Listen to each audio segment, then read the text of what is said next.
happens. Oh, yeah.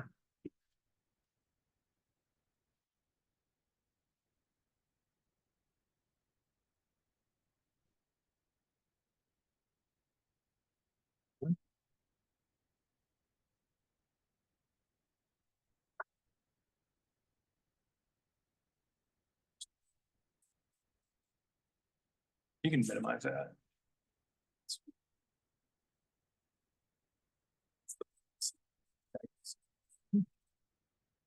It's hidden behind this thing. Why is it something there? That's not minimized. Ta-da. All right. Thank you, everyone, for coming to our 2024-2025 site coordinator trainings. I really appreciate all of you being here.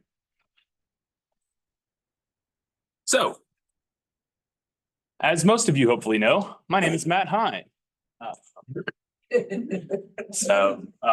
Today, in my little bit, I'm just going to talk about our tax season accomplishments, some of the notes I have for this season.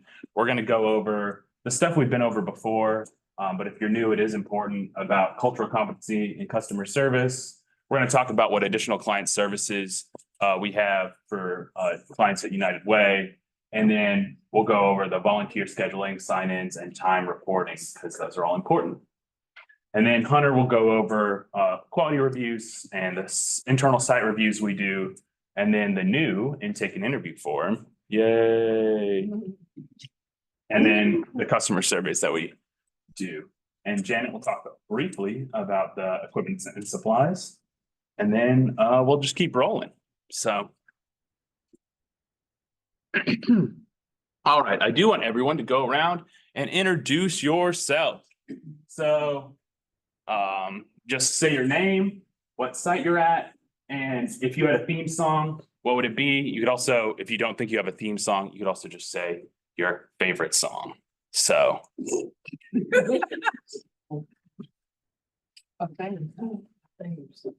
What? Oh, no, I'm Trying to think of the song. shoot something. Hunter, you want to get us started off? I was like breaking eye contact with you. Oh, I know. Okay, hello everyone. My name is Hunter Keene. I think this is my 7th year doing VITA. That sounds right.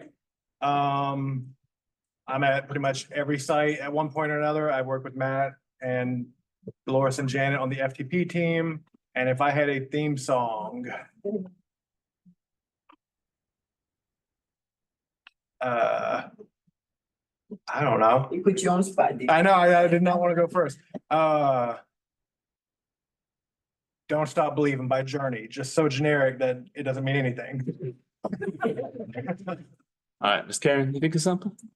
Good morning. My name is Karen Smith Clark, and I've been a site coordinator, I guess, since we were filling them out in paper.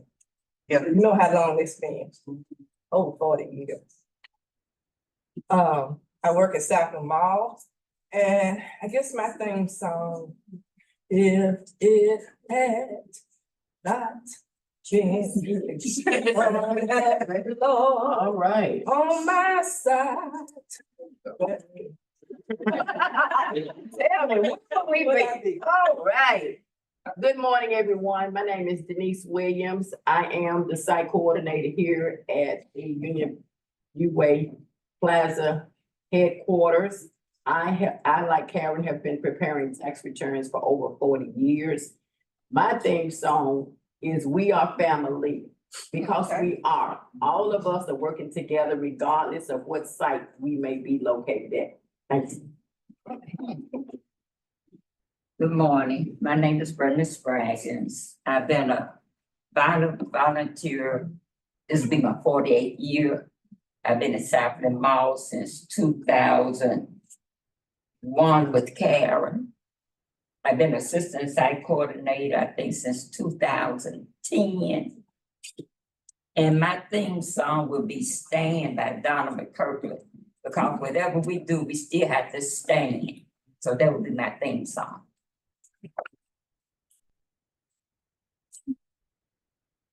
My name is Yvonne Fay.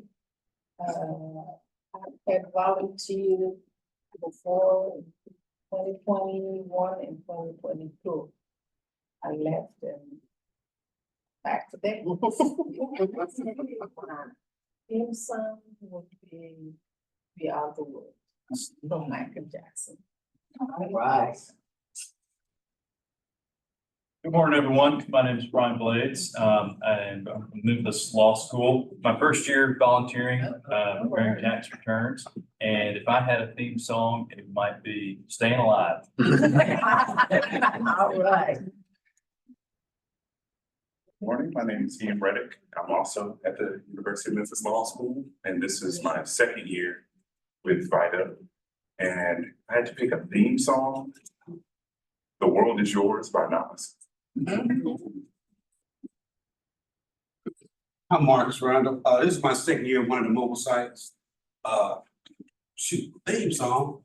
Everybody's being so positive and uplifting. I'm the theme of y'all. Good morning. Name's Leon Morrell. I'm the site coordinator in Fayette County. Been there for like 17 years. And I would say my theme song would be like I like to have everything that's easy by the common.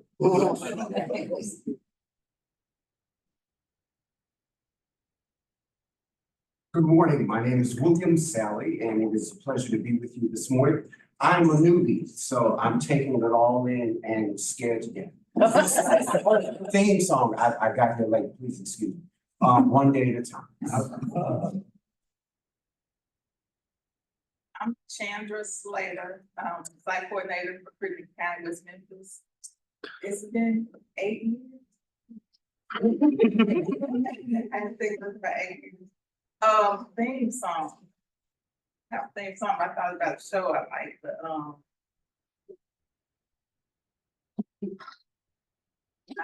theme song. I say Precious Lord. Amen.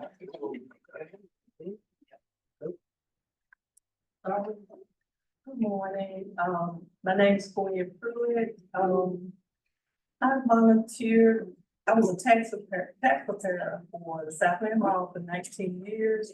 This is my 5th season going in as an assistant coordinator for Design Life Church, formerly known as Hickory.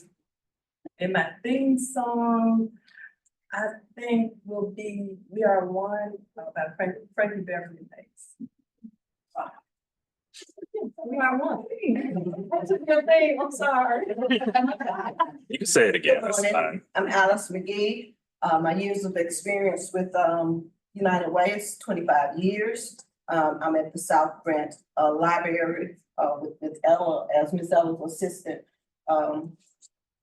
site coordinator. And I guess our theme song overall would be Not Like Us, Kendrick Lamar, because it takes I guess for us to dedicate as many hours as we do and everything, there's no one that can compare.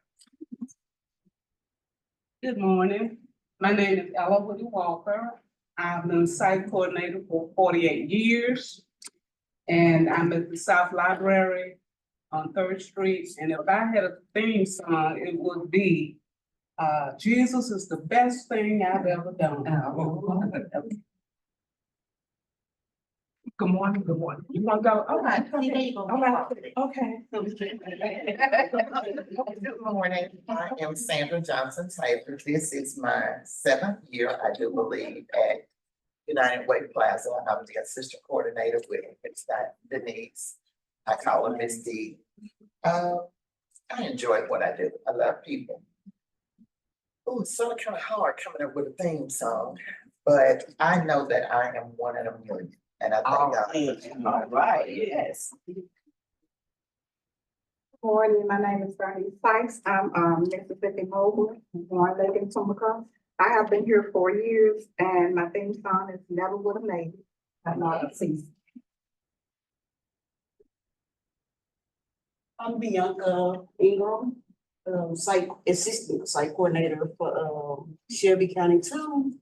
And my theme song would be Money on My Mind. No money.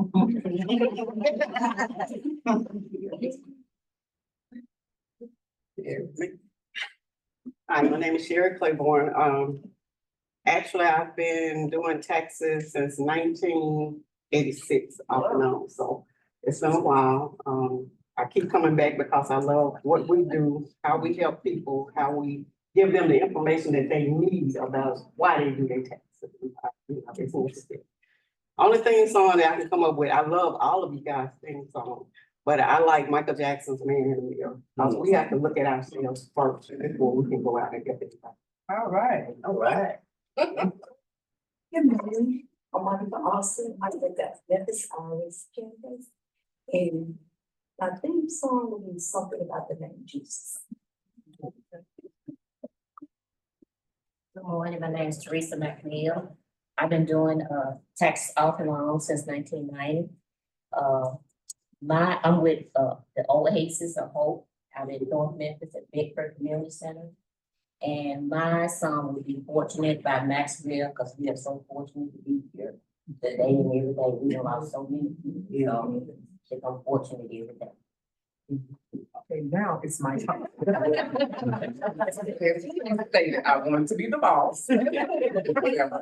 Good morning. My name is Michelle Gwen. I have been with Oasis of Hope for 6 years.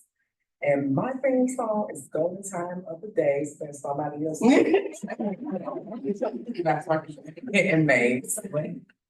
Y'all have a birthday? What was your name again? Michelle Gwen. Gwen. GWINN. Well, my name is Gwendolyn Barr, GWEN. And I love everything you guys said. The business. I got a birthday in 11 days. This will be my 3rd year doing taxes, and my thing, because my birthday in 11 days is get it sexy. Don't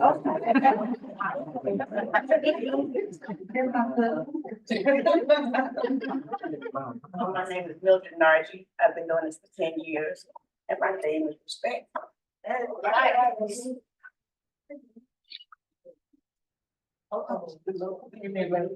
The devil is alive. All right, good morning. My name is Felicia Stuckey. Y'all gotta pardon my speech. I feel like I got some football guard in my mouth. I just got my bracelet taken off. I have been with the Free Tax Services for 8 years now, site coordinator and Hickory Mall. Then we transferred to Divine Life Church. And so y'all was picking theme songs. And mine, I would think from the top of my head would be Happy People. I can. Okay. Yeah. Y'all know. Thank you, everyone. And then our team, like I said, I'm Matt, Hunter, Derica should be here soon. Miss Dolores, wave. Miss Janet. So Hunter's going to be the point person for most of you for a lot of our internal communication. I communicate a lot with our external partners, and if anything major comes up, you can definitely call me first. It looks like I'm also going to be running some additional programming potentially during the tax season. So just making everyone aware. Derica is going to be in charge of our Driving the Dream side. Dolores is general site support, expertise, knowledge. You can reach out to her whenever you have a question about taxes or if anything's supposed to run. And Janet is your point person for supplies. And she'll talk a little bit about that later if you need more ink, paper, printers. So this year, our eligibility guideline is 67,000. And so I do encourage everyone to stay within that guideline. We did a really good job last year because I think I emphasized if we do too many over the limit, they do come in and take away our grant and talk about shutting down the program. They're really, honestly, on the IRS side, they're really bad about this because the one side of the IRS that helps run the program, they don't really care about the limit, but then the other side of the IRS really does care about the limit and they don't talk to each other very much. So you got one side saying, oh, the limit doesn't really matter. You can do whoever walks in the door. But the other side, the side that actually lets us run, they do care. So I know sometimes there are mixed messages about it. So unfortunately, if they are making over that limit, we have to turn them away. We did much better with it last year.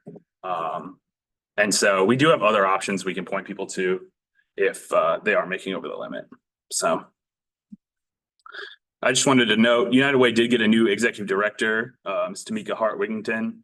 And so Dr. Robinson retired this summer, and we hired Ms. Tamika in November. Many of you will know her from her time at the school board during a very transitional time at the school board. But after that, she was the CEO of the Urban League, and she's worked at the Bill and Melinda Gates Foundation and at Blue Meridian, which is another big national funding organization. And so we hired her in November. I say we like I had any input. But I think we're all really excited, and I think she is going to inject some energy into the organization and move some things along in a different way. So I think it'll be good. So I really want to thank you all if you were here last year and go over what we did last year. We saw over 10,000 people. Everybody give yourselves a round of applause. That is truly incredible. And it's you, everyone in the room, who makes that happen. And you are the key people who make that happen. We gave back over, I missed the number. It's not 11,000, it's 11 million total refunds.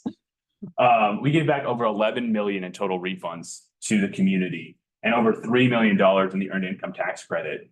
And we saved people well over 2 million in tax prep fees. And so that is real savings that community members feel every year from our program. And it's because of you and your dedication and your time. And the IRS estimates that impact in the community is actually $18 million total. And so that is really incredible work that we're doing for people who need that support in our community. And so I can't say that enough. And obviously, because of you, we know that we do a great job. We have a 99% client satisfaction rate.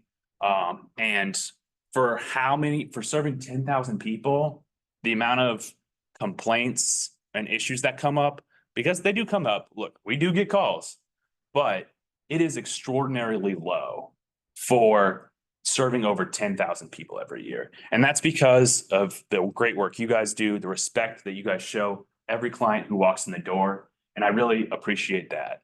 And we have, I think, over a 97% accuracy rate, which is also incredible.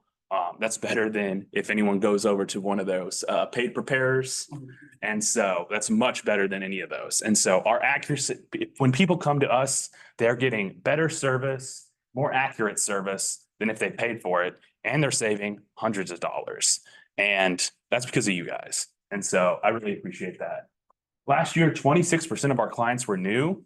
So I'm pretty proud of that. We've been doing a lot of work in outreach, marketing, trying to get the word out. And so hopefully that number goes up this year and we continue seeing growth.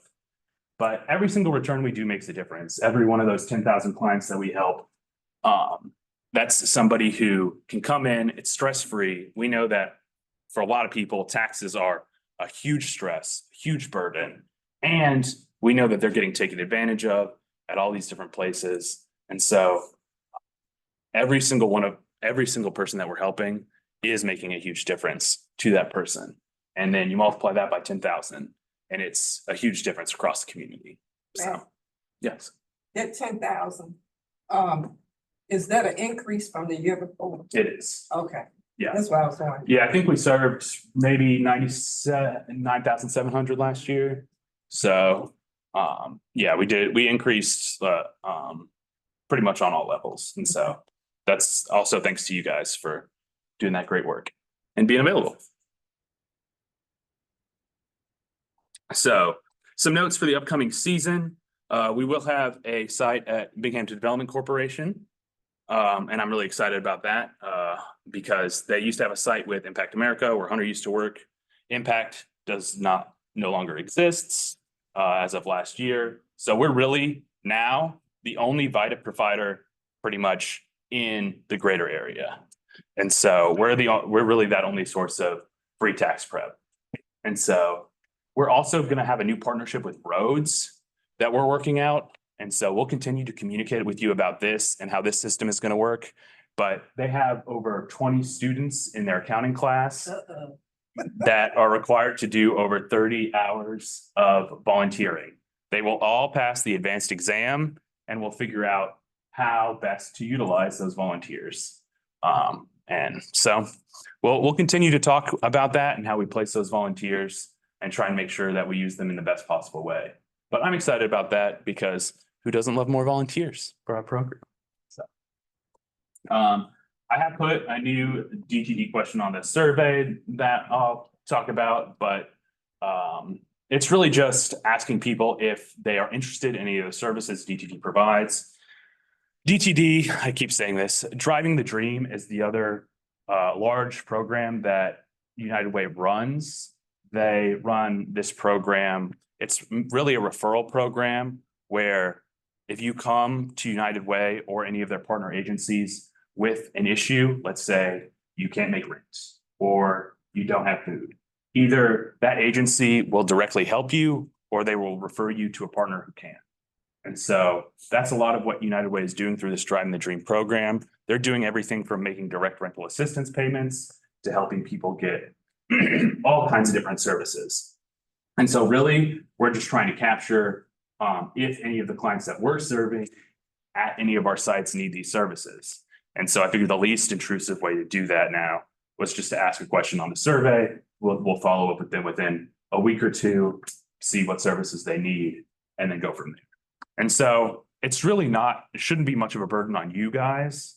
I think the only things that we really have to note is that you're able to speak a little to what that is, what that Driving the Dream service is, and that if someone has a pressing need, like they say to you for whatever reason, I don't think I can make my rent in 4 days, then I'll send out an email with the number, the call center number for Driving the Dream that you can refer people to.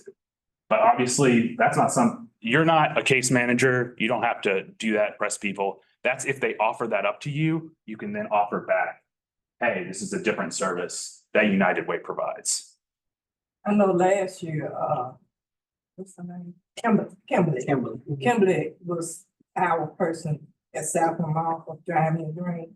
Is it gonna be people this year? I don't think so. I just don't think that worked out super well because I don't think it was a good use of their time and they didn't end up seeing a lot of people because when people are going to tax sites, they're not really looking to do other things. And so they weren't really interacting a lot and we weren't getting a lot of referrals that way. So this is why we're changing how we're doing it. That's a good question. Thank you. Anything else on Driving the Dream? We'll send out a follow-up email with that number and just a little blurb. So if anybody asks you about it, you can at least say a sentence or two about what that is. Yes, Sherry. Is there a way that we can get some magnets to go with each site and just, if anybody, The Driving the Dream ones? that has the number already on it? That's a good question. I'll ask Shayla. Okay. Yeah, no, that's a good point. So they got thousands. Yeah, we can maybe pack those up. I think a lot of the material we have does have that Driving the Dream number on it anyway. And so we'll see if we can give that to the site coordinators. Thank you. And so we've increased our partnership with Sukasa. We're going to be there pretty much every week.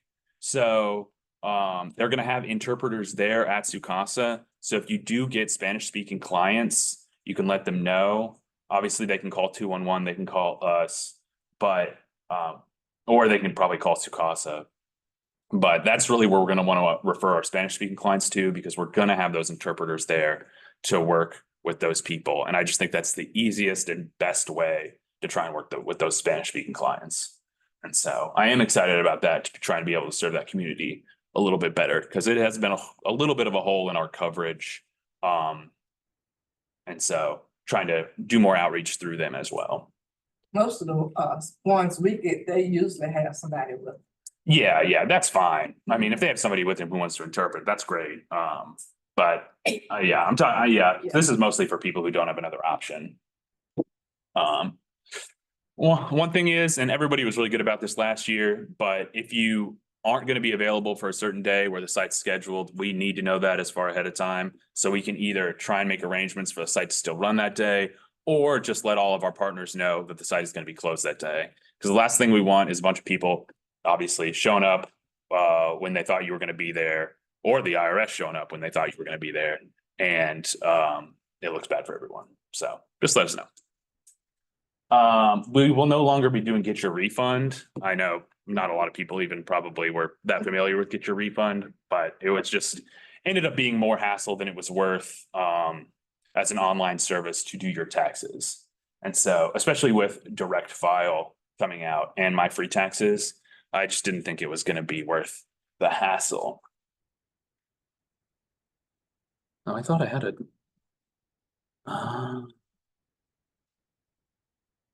Okay. You had something on that slide, since I made a copy, about referring clients who are out of scope. Are we referring them to a particular person, people? What? So I was gonna say, so I'll just skip to Direct File. Direct File, which is run by the IRS directly, they have a $200,000 income limit. They don't cover every situation, and it will only be people in Tennessee. But they do cover a lot of different situations. And so if they're out of scope, I think that's the first place we can refer them to is to Direct File, which should be if they are in Direct File scope, should be a pretty easy way to get their taxes done. I actually did it to get my taxes done last year just because I was curious, and it worked really well. It was really smooth. The interface was great. And so last year they only covered some limited tax situations. This year they're covering a little bit more, like the child independent care credit, premium tax credit, retirement savings contribution credit.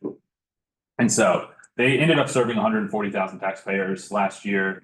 I expect they're going to do a lot more this year.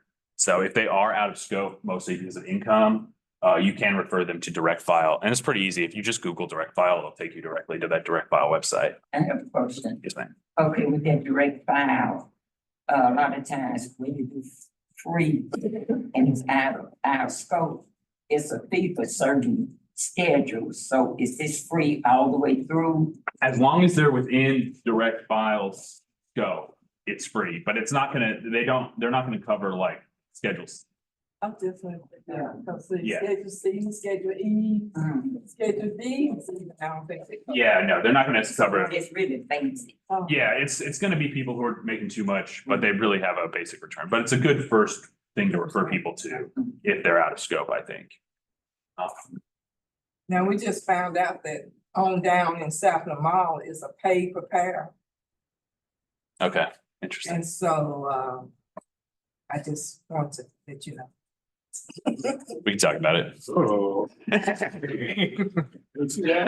Seems like a poor decision on their part, but Yes, the department and Joanne was there to get for the copy machine. She told we don't do referral, the paper. we do not. Yeah, we're not supposed to.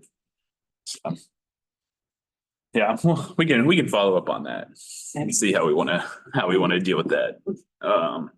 But thanks for the heads up. Just briefly on cultural competence and customer service, this program is one of the biggest representations of United Way to the community. When those 10,000 people think about United Way, they think about you, they think about this program. And so, I mean, you guys have always done a great job with this, so I'm not gonna harp on it, but just making sure that you accept people for who they are, and just treat everybody with respect. That's all we really ask. And so, like I said, we rarely get complaints, but it's always something that I want to touch on because it is important, and you are the front line of how people think about this organization and just for yourselves and for people in the community. There's a lot of people who come to this service from all walks of life, and you can agree with them, you can not agree with them, but treating them with respect is really important. And so we are doing this for the community, and you guys do a great job. And so just because it's a free service to the community doesn't mean we can treat our clients any worse than if it's a paid service, is my personal opinion. And so we do a great job of providing that quality service with friendliness, respect, patience, and knowledge. And so, and we can see that through people who come to us years. My ear just started ringing again and again and again. So thank you. The other place you can refer people to online, just to switch back to gears, is My Free Taxes. So United Way Worldwide partners with TaxSlayer to provide online tax preparation with a simple return. So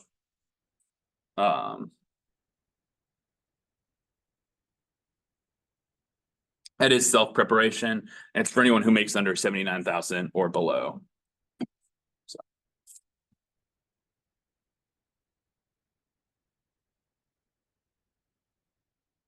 Yeah. Okay, I mean, I can do that, it doesn't matter.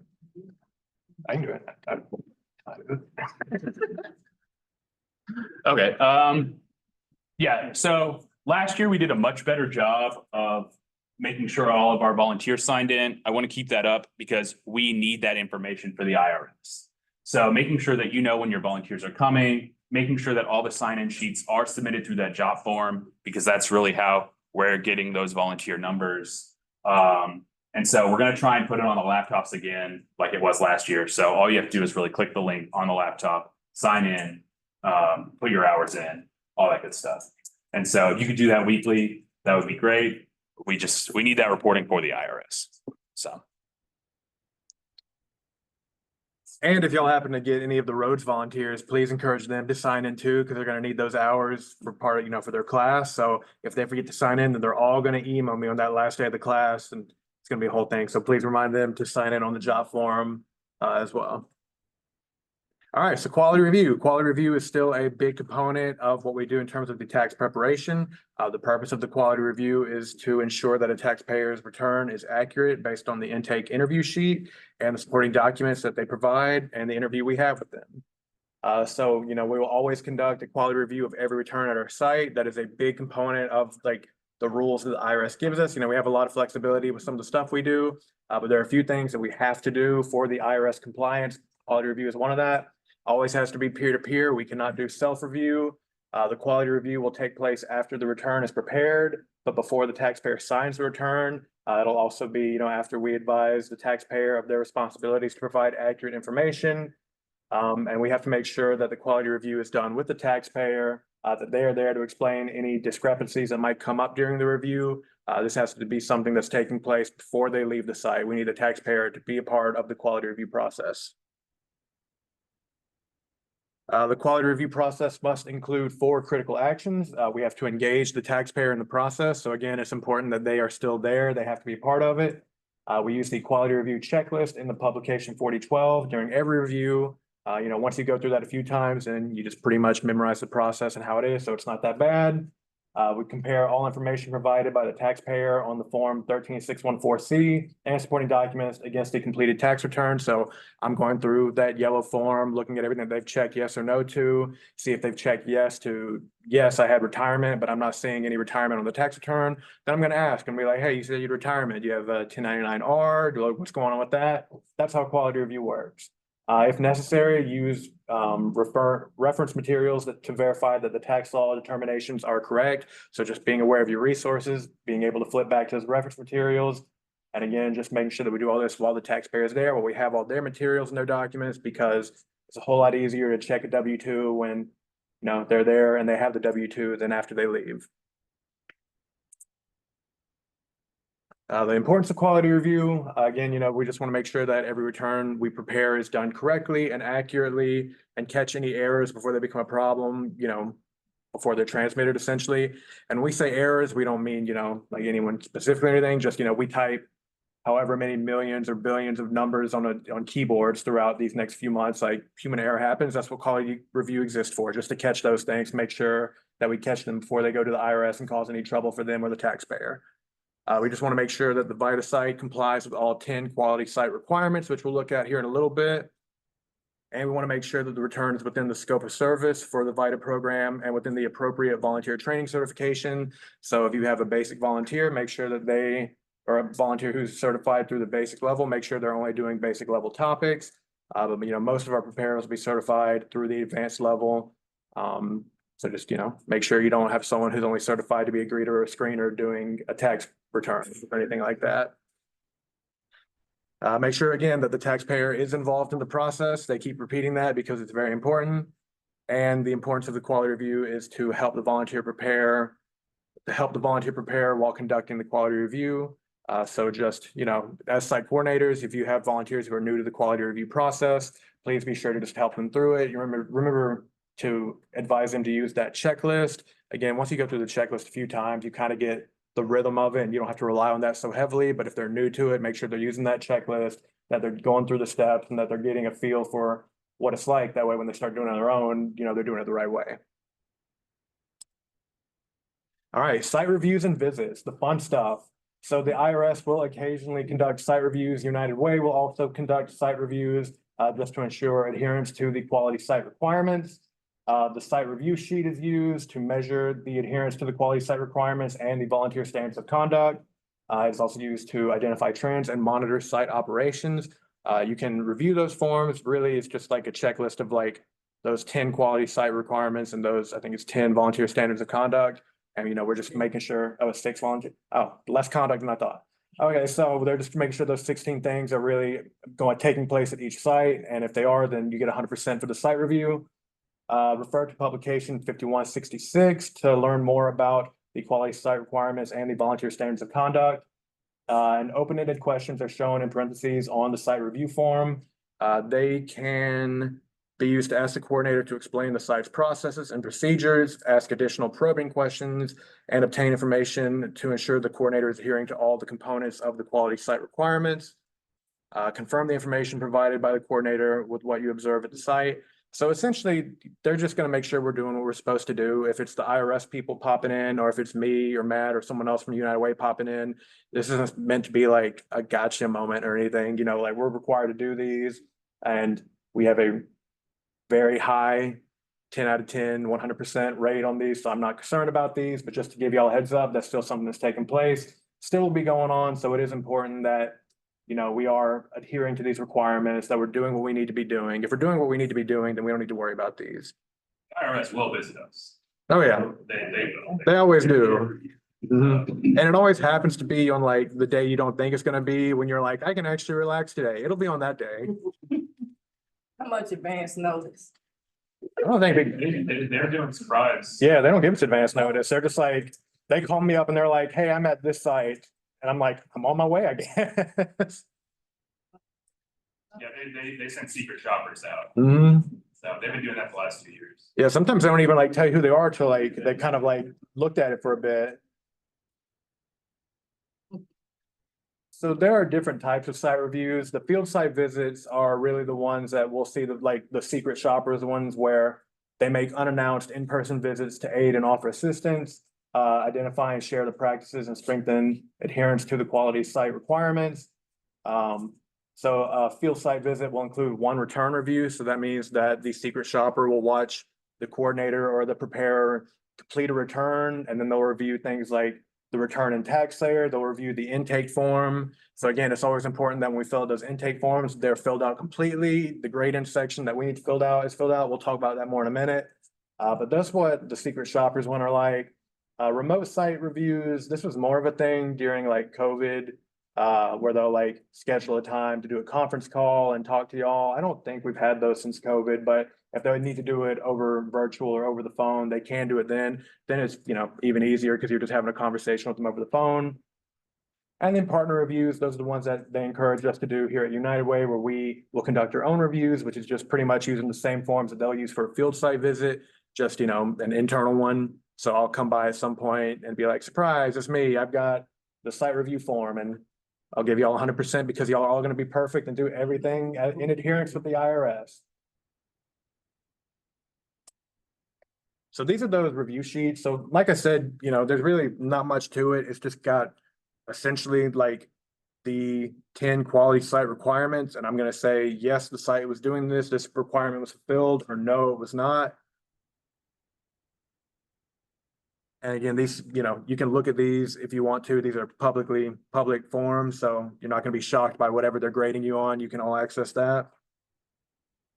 And so now I'm going to talk about the II form, which I put this here. So Matt pointed out to me pretty recently, I have been calling these the II form for intake interview, and I thought that was something like everyone did. Matt told me that no, I'm the only one that's been doing this. So if y'all have heard me say II form, I mean the form 13614C. I don't know why I thought everyone did that, but I say II form because it's more fun. I think we still knew what you were talking about. Okay, thank you. I appreciate that. So they've changed this up just a little bit. It's still largely asking for the same information, but they've just kind of moved some stuff around here. So as you can see, it looks a little bit different. It's still got personal information at the top, where they ask for first name and spouse's first name. They've added pronouns in parentheses as optional, so taxpayers can or cannot share those if they want to. They do not go in TaxSlayer. They won't be put on the return. They're just purely optional. If that's something the taxpayer wants to share during the intake process, they're welcome to do so. Then it goes on to ask other information like their date of birth, their job title, telephone number, email address. Then if you come down here, it's got check boxes now where they've got different ones for you, the spouse, or just no. And that's the stuff it would ask, like, are you a citizen? Are you a full-time student? Are you legally blind? Do you own any digital assets? One important one is where they've got the IP pin. So right here in the corner, the identity protection pin, that's going to be a big one for us because if they mark yes on that, we need to put that on the return. If you come down, now they've got the questions that used to be, I think, on page 4, asking about if you do a refund, do you want a direct deposit or do you want it by mail? Or if you have a balance due, how do you want to go about settling that? It goes on to ask what language they would like, what to receive written communication from the IRS in, information on how you vote, would you, or if you want to donate to the presidential election campaign fund. So more stuff that's always been on there, just kind of moved around a little bit. Here we've got the marital status where it asks never married, divorced, married, legally separated, but not divorced, and widowed. So again, asking the same stuff. You've got the dates here for divorced, legally separated, but not divorced, and widowed. So more of the same, just kind of moved around a little bit. Here where it asks for people who lived in your household and dependents. We still have the gray area here that we as volunteers need to fill out after, while we're having that interview with the taxpayer after they filled out their section. On page 2, this is where it starts looking a little different. So it's still asking about income types. If they've got, wages, then they'll mark this. It still has B or A for whether it's a basic topic or an advanced topic. The ones that have B/A, that means that it depends, like for tips, like if they're unreported tips, that is an advanced level topic. But if they are reported on a W-2, then that can be a basic level topic. So if you see a B/A, then it'll depend on what exactly it is we're looking at. But it goes on just to ask about, the types of income. The main thing is that on the right side now, it's more grayed out section for us as volunteers to fill out. We'll just go back through and review everything, after we take an inventory of the forms that they're bringing us. So yeah, it's really just more that we need to fill out, but it's important that the intake interview forms are completely filled out. If we do have that site review and even the grade section's not completed, then they're going to get on to us. So for each of these, we need to make sure they're all filled out. I have a question. Have they considered, other than Spanish, doing this form in any other language? I'm not sure. Do you know how? That's a question we pose to them each year. Mhm. We've had, I know in the past, I've had some people come to speak Farsi. I don't know them. So, Okay, on one of the calls that I was on, there's only one other language, and they didn't say which one it is, if they are looking into getting another one of these forms for, but only one other than what we are. But they didn't say what it was. It's mysterious. Yeah, they're gonna let us know, but that was it. Okay. Thanks. But yeah, so there's a little bit more for us to fill out, but also, as we're filling this out and verifying, the information or the number of inventorying, the number of forms that they're giving us, this will be helpful for quality reviews because we'll have where a volunteer, wrote down that way we have a record of like how many forms they have, how many W-2s they had, how many 1099s they had. So it goes on to page 3 where it asks about expenses and tax related events. So again, stuff that, has been on these forms, just been moved around a little bit. And then again, same thing with the right side where it's grayed out now. So we as volunteers will fill out the right side, just verifying the documents that they have brought to us as they relate to these events and expenses. Yes, ma'am.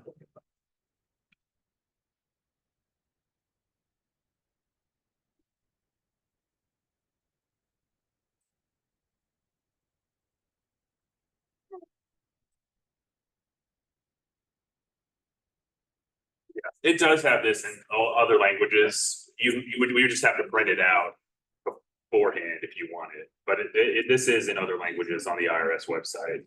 A lot of different people. Okay. So we just have to print it out. Yeah, I mean, if you know ahead of time, we could print it out for you, but you probably just have to print it. Thank you. And then on page 4, we have just the optional information, like this is where it starts asking the questions for the survey. Would you say you can carry on a conversation in English? Can you read a newspaper in English? Are you a veteran? Things like that. Again, stuff we've all seen before, just kind of moved around a little bit. There's a checkbox for their ethnicity, and again, one for their spouse's ethnicity. And then they've got a whole page for notes, comments now, which I actually really like, because if you've used those like comment sections on the old intake forms, like those can fill up really quick. There was only like a little section of it. So we've got a whole page for notes now. So this is really helpful, you know, if you are, you know, an intake person, or you're doing the preparation stage of return and it's an interesting situation, or you've got some questions and stuff you're not sure about, fill this up with notes as much as you need to. That way, when you pass it off to the quality reviewer, they can flip right there to the back page of this intake form and be like, okay, there's some stuff I need to follow up on. You know, there's some stuff that maybe cause some confusion, or just some stuff that's worth reviewing with the taxpayer as I do this quality review. So feel free to use the note section. We have a whole page for them now. So that's really exciting. I think that's it. So any questions about the new intake form before I move on? Yes, ma'am? About what? We have a question about this, she's shy, she gonna hold. Okay. About the installment. Yeah, Queen. All right. Okay, just say like, if the taxpayer had set up an installment agreement last tax season or whatever. What if they owe again, we can't set up another one, I think they have to. Call the IRS. So they can include the new installment. I believe so. I think that's how that Mhm. works. That would be the way that it would be, because we have no way of knowing, and a lot of times they don't know how much they still owe. Right. And if we did an installment, it wouldn't be correct. So at that point, you know, first off, we would ask them, do you owe IRS? Right, And then if they said no, we could do the installment. okay, yeah, But if they already owe, they need to talk to Uncle Sam. We can't do nothing for them. that's right. So therefore, on this front page of the intake where there's an option said set up installment. Mhm. If you do a refund, or if you have a balance due. Mhm. So balance having, or have already asked that question, if they have already checked it, we need to go back and mark omit, and then check how they're gonna pay it, direct pay or mail to the IRS. Well, I believe if their plan is still to contact the IRS to set up an installment plan, we can leave that on the intake form if that's what they're gonna do. We just need to let them know if you already owe, then you need to talk to the IRS directly about, you know, setting up a new installment plan or revising your installment plan to include this year's taxes. So what I'm saying, just to make sure that the intake form is correct. A Mhm. lot of times they may have already checked, set up, Yes, ma'am. so we need to go back and make a note of that. And that they have to make arrangements with.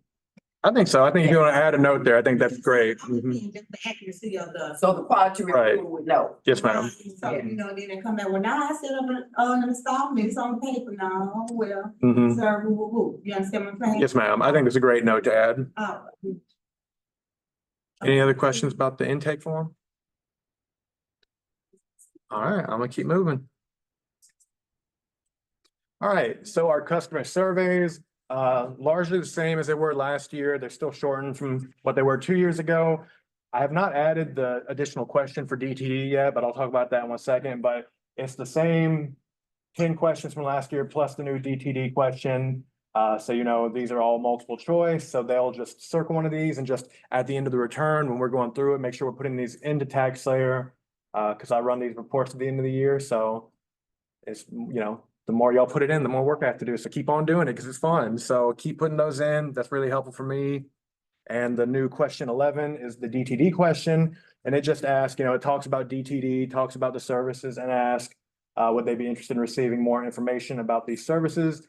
Please encourage your taxpayers to, you know, put yes or no to this, because we will be checking this, and the people that put yes, the Driving the Dream team will be reaching out to them regularly throughout the tax season. So we're running the survey report more frequently this year than we have been in prior years, at least, you know, through the season. So please encourage them to be putting yes or no to that, because if they put yes, we want to make sure we're following up with them and doing it in a timely manner. So we will be running that report more often. All right, and I think this is where I hand it off to Janet, but I don't know where Janet is. She hanging out in the. Let me go check real quick. Is Janet out there? Lord. Check it. Is Janet out there? I think Janet's up. Yes, ma'am. You coming through the gate, I think I see her. I mean, so y'all have classes with no breaks?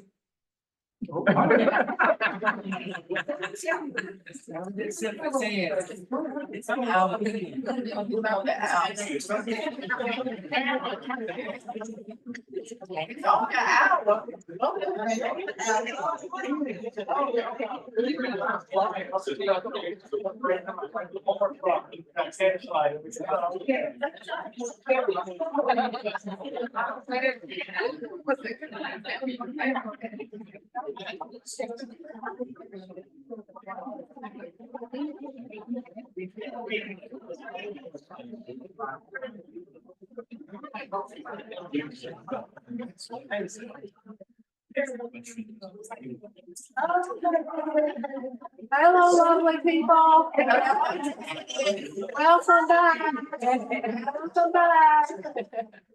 So y'all, most of y'all know the drill. We got fancy last year with the job form, to do your supply list. I have paper copies too, if you want a paper copy. And like I said in the email yesterday, if you just want to say, I want the same things last year, I'm fine with that. So, and be conservative, you know, we've got grant money, we have to be efficient with our spending.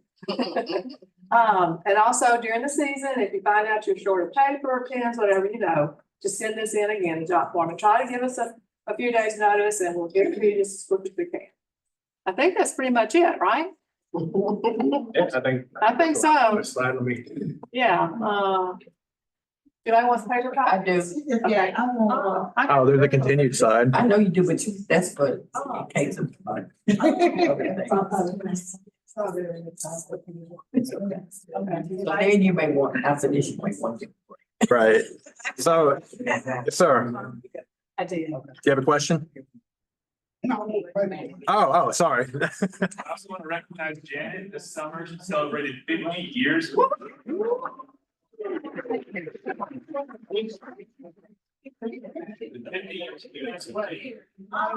was 3 when I started.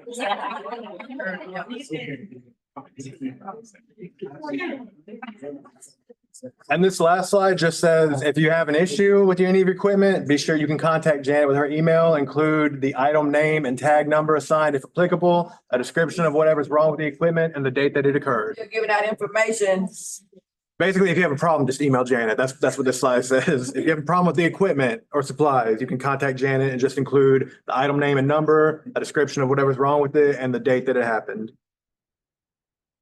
All right, we can take a Q&A and also a break. If y'all would like a quick break first, we can take, time is it? I was still writing down her email. Oh, no, my bad.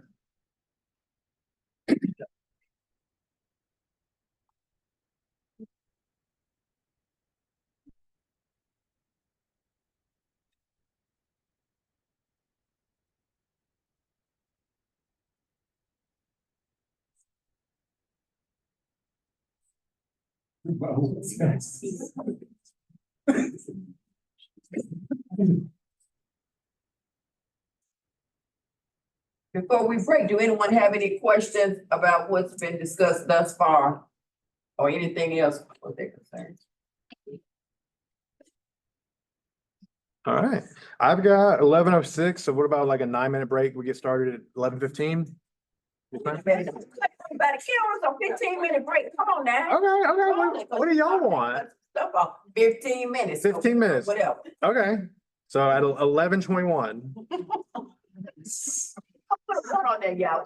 I'm just throwing stuff out. I don't have a problem with it. You just gotta let me know. You're gonna say, huh, don't play. Yes, ma'am. We don't do that. Right now, Divine Life is short. Yes, ma'am. You know, we were already short as. Mhm. The Tuckers are retiring, they retired, So they're gonna be off and on. So, you know, Ms. Diana was intake. Yes, ma'am. So if the Rose students are coming, we will gladly accept them, but I would like to know, will they be able to help us? Because they tend to come once we slow down. Mm-hmm. You know, you have that slow period, then you have that peak. Right. Then you go back down. So they tend to go back down, and that's when there's less work to be done, because we call it. Right. So my request would be if they come to us, I would love to have them. But if they could they please come during the peak? Yes, ma'am. So I'm much more optimistic about that this year. Last year, like the context for them joining us last year was that Impact America's Memphis office closed down in the middle of tax season. They just kind of had closed up shop. They didn't finish out the filing season. So they had that partnership with Rhodes and the students still needed their hours. And then Impact just vanished from Memphis like March, maybe something like that. So it was a scramble there with them trying to make this partnership happen with us, like in a matter of like a week. So we're like, yeah, we can try and plug them in because they need to finish their hours with this class. But this year, you know, we've been able to plan for it. We've been in communication with Professor, and it's not something that's just going to be kind of thrown on us in the middle of March, because we weren't, you know, necessarily expecting that to happen either, you know, but we thought it would be a really great opportunity in future years. We can plan for it, get them in, not just here at the end of the season. And that's what we're hoping to happen this year. So having the, you know, the summer to plan for it and being in communication with the Professor, and it not to be like, hey, Impact closed down. I have students that need hours. Can they come to your site? And we're like, sure. So we think this year will be better. It should really be the second week, by the second week in February, I think, We're hoping. because that's when the W-2s and everybody get ready. From what we've heard from the professor, it seems like a lot of the students are ready to get in there and knock it out essentially, because it's a big component of their class and they want to make sure that they get their grades. So I'm hoping they'll be in there early. Yeah, so Felicia expressed what I was telling you the other day, because it really doesn't do us any good. They want hours, but we want them to work for their hours. Right. That should be better this year. All right, now I got, okay, another question I heard. On the signature back here, this just to share their information for marketing purposes or to Let me see. the signature on that. I just trying to figure out The consent to dispose. way to explain to people why they need to sign that. I mean, it's not like, you know, we share their personal information, but when it talks about like disclosing, like when we put in like our reports, like in just the beginning of these slides, it's like we had over 10,000 people served, or a net refund of over like $2.5 million, like their information being included in those totals that we use for like our reports or our promotional material, or like, you know, just telling people what we do as a nonprofit organization. So it's not that we give out their specific personal information, like, I don't know, so-and-so made this much. To help bring services. Right, To the community. right. going forward. That's right. And it's also consenting that if they come back to you next year, that their information will be in the system. Right, which saves them a lot of time, because we'll just put in, you know, their social security number and it's like, oh, they filed last year, and it'll autofill their personal information. So it saves them time and it saves us time. And another thing is, what used to happen is that if they went to Southland last year and they go to Divine Church this year, Divine wouldn't have what Southland did. Now, Southland's information would roll over to what Divine can see. Most of the time. So that's what is the global. The entity information roll over, but the actual tax return don't roll over. Right. Not all of it's gonna roll over anyway. Copy that. Thank you. All right, any other questions before we go on break? All right, how much time, John?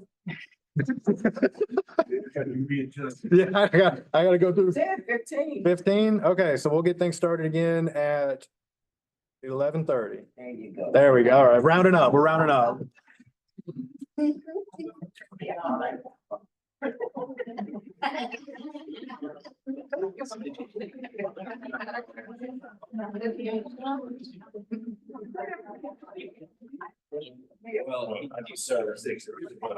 Find out.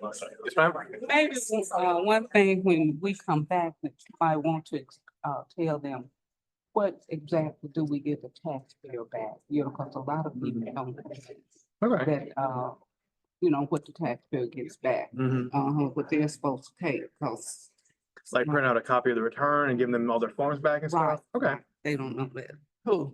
I say a lot of people may not know what the taxpayer gets back once we complete the return. So that might be something. Give them different things. I know, and that's why. Yeah, it's kind of varies between the sites, Right, but like, it is. but we do need to give them a copy of their return. We don't want to make sure we're not like keeping their information, so Right. we can cover that. Right, okay, It's not- because I know, I found out to be, you know, we need to keep something with their phone number and stuff on it, just in case the return be back. Intake sheet. Huh? We keep the intake sheet. And I do too. Some people I give do. it to the taxpayer I though, know. so. Cause I know one person at my site did, and she had a hard time, we couldn't hardly reach the person. Right. So, yeah, that'd be good, just for information purposes. Okay. Thank you, ma'am. Next we get right into it, so we can start with. So the 5088 if you want. 5683, is that the next time? I believe so. How do let me pause. Oh, all right. All right, so when we get to open things up, I'm gonna let Derica talk a little bit about driving the dream before we get into anything. Okay. Yeah, sorry, that's a big introduction. Hey, y'all. I'm Derica, for those who don't know me. Kind of new to the program, so this is going into my second year. So if you need help with anything, I'm one of the people you can call. I don't mind coming out to the sites, helping with computer problems, issues, anything like that. But this year I will be an advocate for Driving the Dream. And for those that's unfamiliar with Driving the Dream, it's our other program, and they have a lot of different resources that can help some of our clients that's coming in to get their taxes done.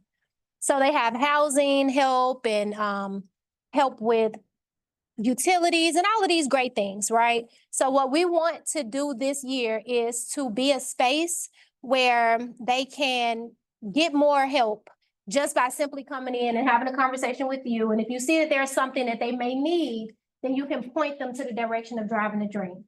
So our plan is to have some super sites with the kiosk.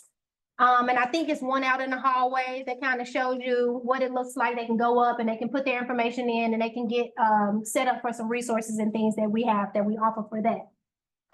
Also, we don't want to make this a heavy burden on you guys because you already have enough to do. But in conversation, if you hear someone maybe bring up something that they're struggling with, just be aware and then point them to that direction. You can tell them to call 211 or to speak to one of the young ladies that may be at one of the sites. Last year we had, what was her name? Kimberly. We had Kimberly that was okay. So you might see a Driving the Dream representative at your site, and that's what they're there for. We also have the questionnaire that they will be filling out. It has a question on there that asks if they want to be reached out to for more info, to apply for. Actually, it says if you are interested in any of these resources, let us know and we'll give you a call. So it's nothing on you guys that's going to be on their questionnaire. All they have to do is circle yes or no. If they circle yes, it'll be my job to pull that and then reach out to them and offer any of the other services that we have. So the main thing that you all have to do is either point them to the kiosk or point them to the phone number. And we'll make sure that you all have some little cards that you can give them. Or you can just tell them to call 211 and that'll be able to point them in the direction that they need to go in. So no heavy lifting on you guys. You don't even have to ask them any questions. You don't have to spark any conversations. If they're there and you hear them complaining about something or just giving you some information because you're having conversations, just be aware that we are going to be giving them some other resource help this year. Anybody have any questions?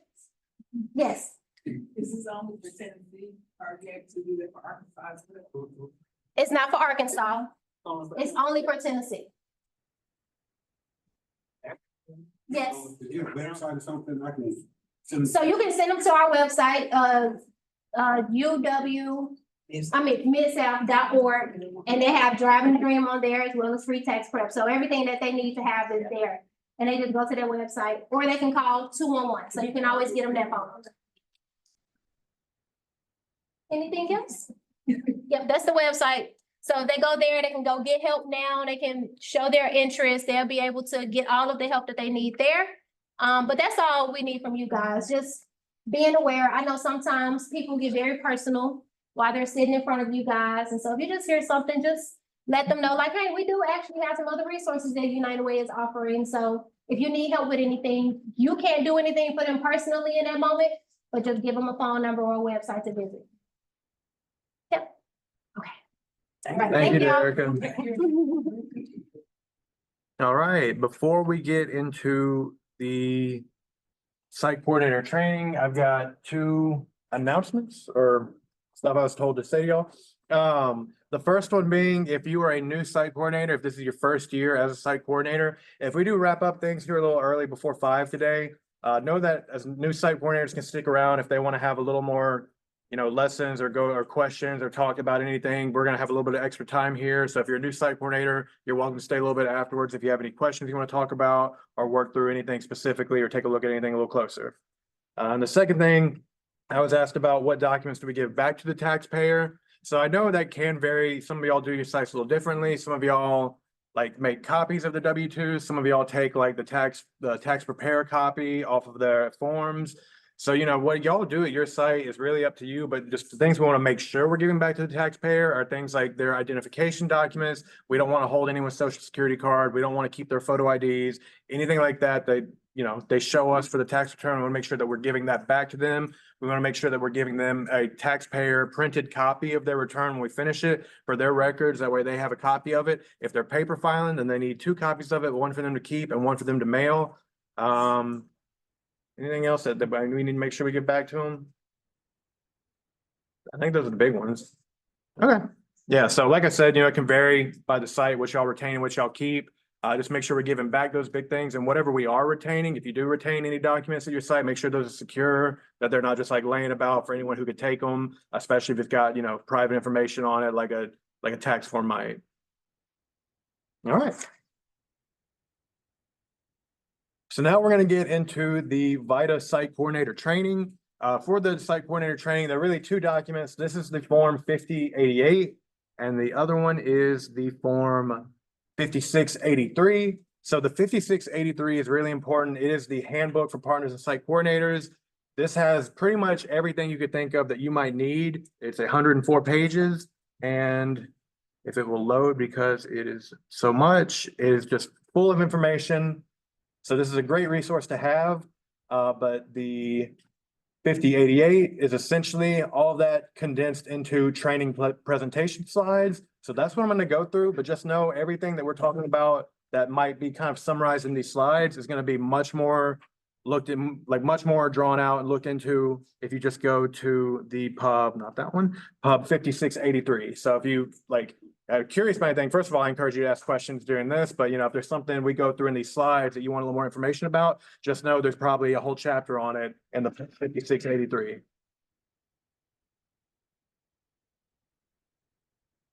All right, is that appearing right? Let me see if I can make that. That good?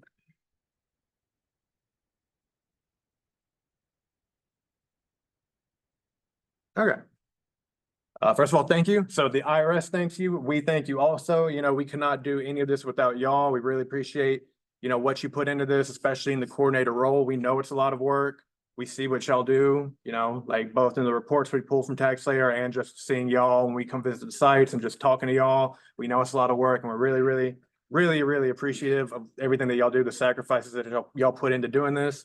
So just from the IRS, from VITA TCE, from SPEC, and from United Way, thank you very much. The main objectives of the site coordinator training will be to review the Pub 5683, which is the handbook that I just showed y'all, to discuss partner and coordinator responsibilities. We look at different equipment procedures. We'll review processes for volunteer milestone recognition. It's going to list the certifications and the continuing education credit requirements. We'll talk more about the quality site requirements that we've mentioned.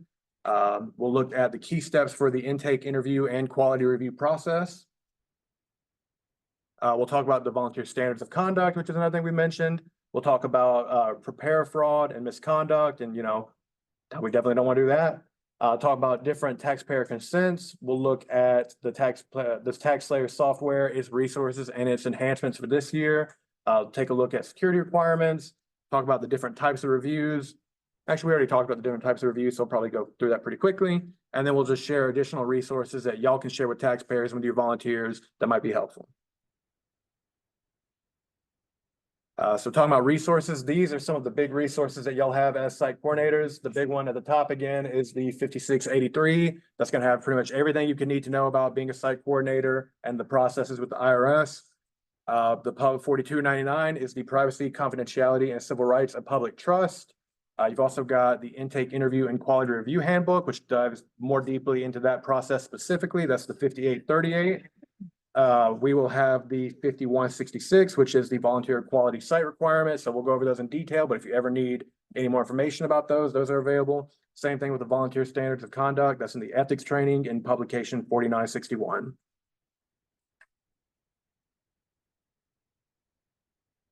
Some additional ones, computer loan program. We don't really need to know too much about computer loans. All the computers we use are from United Way, so we do not take the IRS computers.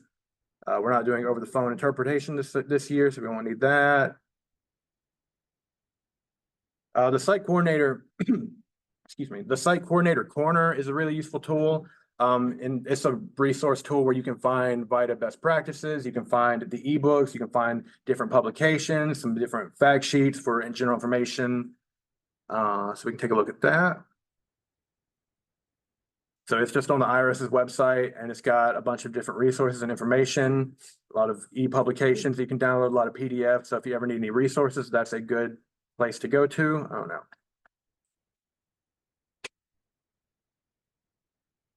I've talked about it a little bit already, but the 5683 is, the big partner guidebook for site coordinators. It'll have all this information in it. So anything you need, you can always find that. All right, so partner responsibilities. So as a partner with VITA, we want to make sure we're maintaining the integrity of the VITA program, that we always protect the taxpayer information. Like I talked about, just not leaving, any loose paper out that might have social security numbers on it or their names or anything like that, making sure that we are making sure that our taxpayer software is secure. We do not want to have like a big data leak or have anyone's information stolen. That would be a very bad day for all of us. We want to make sure that we're submitting the required forms and tax returns timely, that nothing's just staying in our system when it needs to be filed. Ensuring the certification of our volunteers. This is a big one. We got to make sure that none of our volunteers are preparing taxes unless they're certified to do so. That's a big no-no, is having uncertified volunteers actually working on the taxes. So, we want to be monitoring that. And make sure we're setting up our program for success.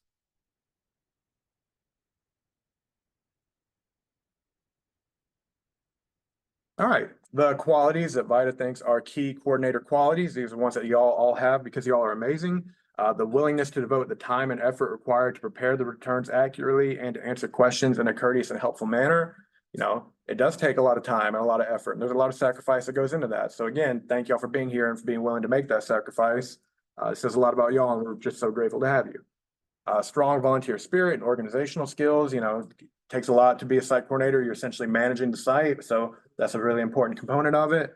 The ability to recruit, retain volunteers that are capable of doing this and that have special skills that might be helpful, like being bilingual or, can assist hearing or visually impaired taxpayers. So volunteer recruitment is always important. Whenever y'all are able to bring in new volunteers for us, that's such a huge help, obviously for y'all at the sites, but just having more people plugged in, raising awareness of the program. If they're volunteers, they have a good experience, they'll tell other people. That brings in new volunteers, even if it's at a different site. So y'all, just promoting us and recruiting new volunteers is so helpful year in and year out. And just, having the desire to learn and use electronic tax return skills and techniques, which, makes y'all willing to be here on a Saturday. So again, really appreciative. Coordinator responsibilities. We've talked about recruiting and supervising the volunteers. As site coordinators, y'all are essentially, the managers of your site.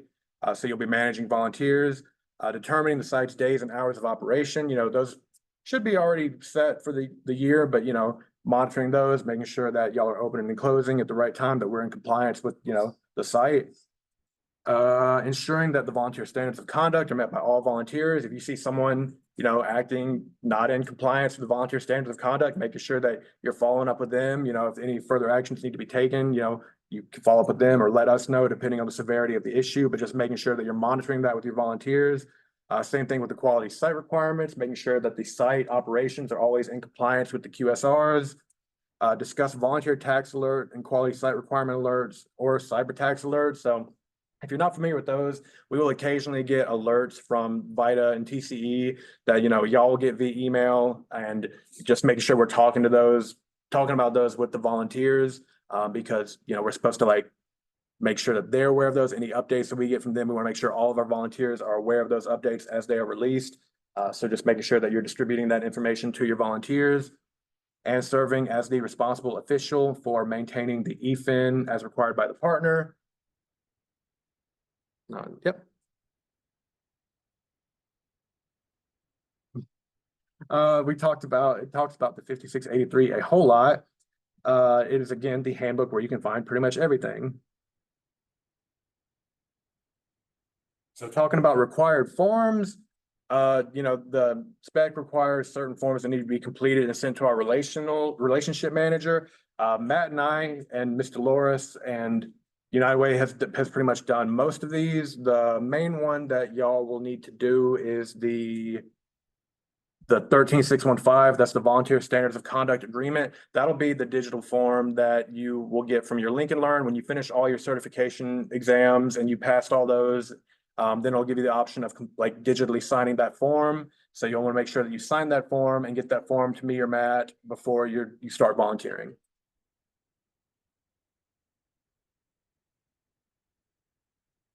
Okay, opening and operating your site. So, you know, you're gonna, as the site coordinator, you're gonna set the tone of your site. So you want to make sure that you are setting customer expectations in terms of what you do and do not do at your site.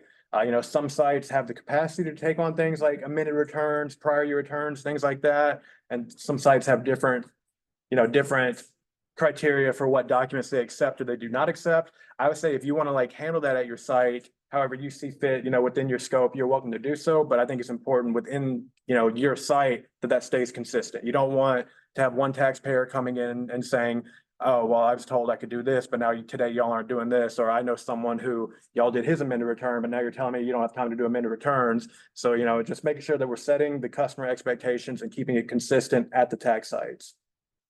Develop processes for different situations. So, you know, having a plan if we ever need, like if there's if it snows again or something like that, I'm really hoping it doesn't. But if there's like a day where we have to close down, making sure you have a plan to communicate that to your volunteers, that you have a way to get in touch with them, and that, you know, you are prepared for that situation. Same thing for like the last customer of the day. Like if you want to set a time where, you know, like you might close at 6, but like when do you want your last customer to be able to walk in? Because if someone walks in at 5:55, are you gonna, you know, serve them or not? That's up for y'all to decide. But again, I think it's really important to be consistent. That way, if you have people come in on different days who might have talked to each other, you don't want to be like, well, they came in at 5:55, but now you aren't gonna work with me. So if you want to like say our last customer walk-in is going to be at 5:30, y'all welcome to do that, but just, you know, keep it consistent. I would say that goes a long way in terms of setting customer expectations. And, you know, considering the customer convenience, just being aware of stuff like any parking issues or any like issues getting into the building or where the restrooms are. That way, you know, if people ask you, you're able to point them in the right direction, especially, you know, for our partners that like provide these spaces to us. You know, that way they're not just wandering around the building confused, like know where the restrooms are, know where to direct people to, because you will get asked that.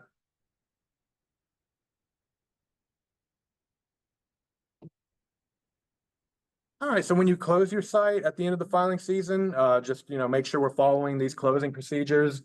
Make sure when we clean everything up that there's no taxpayer information left at the site. There shouldn't really be, you know, loose taxpayer information lying around at any point, but just, you know, when we clean out, make sure everything is out, that we don't leave anything behind. You'll submit a revised volunteer site information sheet to your manager. I think we do that. Make sure that all your returns have been filed and all the rejects have been resolved. That's a big one because, you know, if something's just left marked as completed but not transmitted, or if it's marked as rejected and it just kind of falls through the cracks, and we might not know about it until, you know, a confused taxpayer calls me like in August saying, hey, I filed with y'all, but I never got my refund, and I look it up and it's just sitting there in a queue. That's not the most fun conversation. So, you know, double checking the TaxSlayer software. And, you know, if there is anything where it's been rejected or we haven't been able to complete it and we are just not able to get in touch with this person, we send out letters at the end of the year and make sure we're putting in all those notes in TaxSlayer. That way, when they do call me in August, I can say, well, Mr. or Mrs. So-and-so, I'm looking at it in TaxSlayer, and our, you know, coordinator left a note saying they made 3 attempts to contact you via phone. We sent you a letter, and we still were never able to hear back from you. So that's why you did not get your refund, instead of me just sitting there with no notes being like, I'm sorry, I don't know what happened. That's not fun. So we're gonna avoid that. Make sure that you deactivate all your volunteers when we close down in TaxSlayer. So when you make volunteer accounts in TaxSlayer for your volunteer, make sure you, as they stop volunteering and as we close the site, make sure we're deactivating their accounts. That way they no longer have access to the taxpayer information. And just, we don't do computer loans, so you don't have to worry about that. And I think that's pretty much it for that. Like I said, the equipment we use is from United Way, so we don't really have to worry too much about the IRS loaned equipment. That's not to say just because it's United Way, we shouldn't treat it like it's IRS loaned. You know, we want to make sure we're taking care of the equipment. If you have any issues with the equipment, know that you can reach out to Janet. And please, you know, use the United Way tax preparation equipment for United Way tax preparation. You know, make sure that we're storing our equipment in a safe place. You know, it should be locked up if you have the opportunity to lock it up. There should be a secure place at your site where we store our equipment. For mobile coordinators, you know, it's a little different. But I think the next slide talks about not having it out in your car. Yeah, I would not keep, you know, anything of value where you can see it in your car, but especially, you know, our computers and our printers and any United Way equipment. Please make sure that we're always watching that, being secure with that, whether that's locking it up at the site or making sure that, you know, we're not leaving it out in our car where anyone can see it or try and steal it. If there's ever any lost or stolen equipment, please let us at United Way know immediately. And, you know, just let us know as soon as you're aware of there being an issue. So we can follow up on that. But yeah, the main thing being, please secure your equipment, and make sure, you know, it's locked down.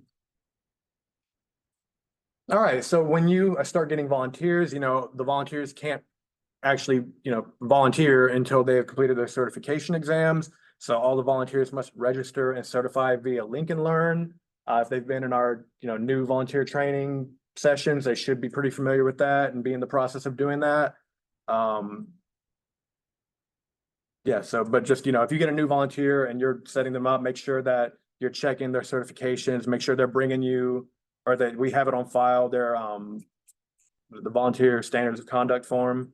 The form is on Lincoln Learn that it prints out at the end showing what their certifications are. Make sure you've got that on record, either on our drive or they bring it to you. That way you can check what their certification is, check their photo ID when you're registering them for the first time, just to make sure, you know, everything lines up.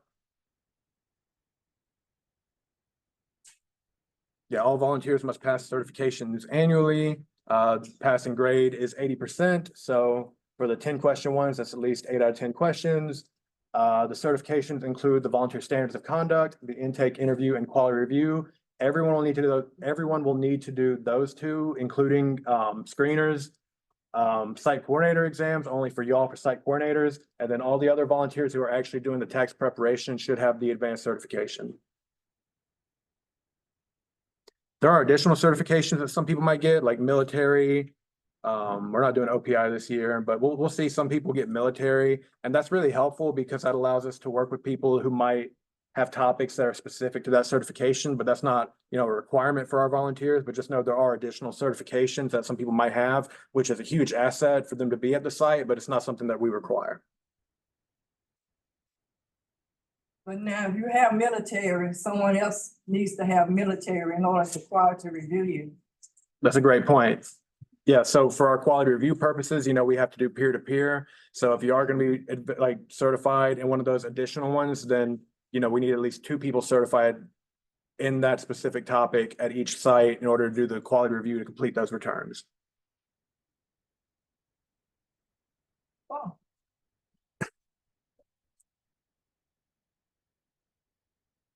So talking about the intake interview and quality review, that publication, the 5838, that's the handbook for intake interview and quality review. It'll dive really deep into that process.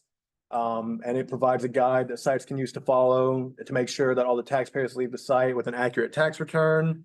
You know, the intake interview and quality review is really important because that's really what, you know, ensures that we're using accurate information when we prepare the returns. And yeah, even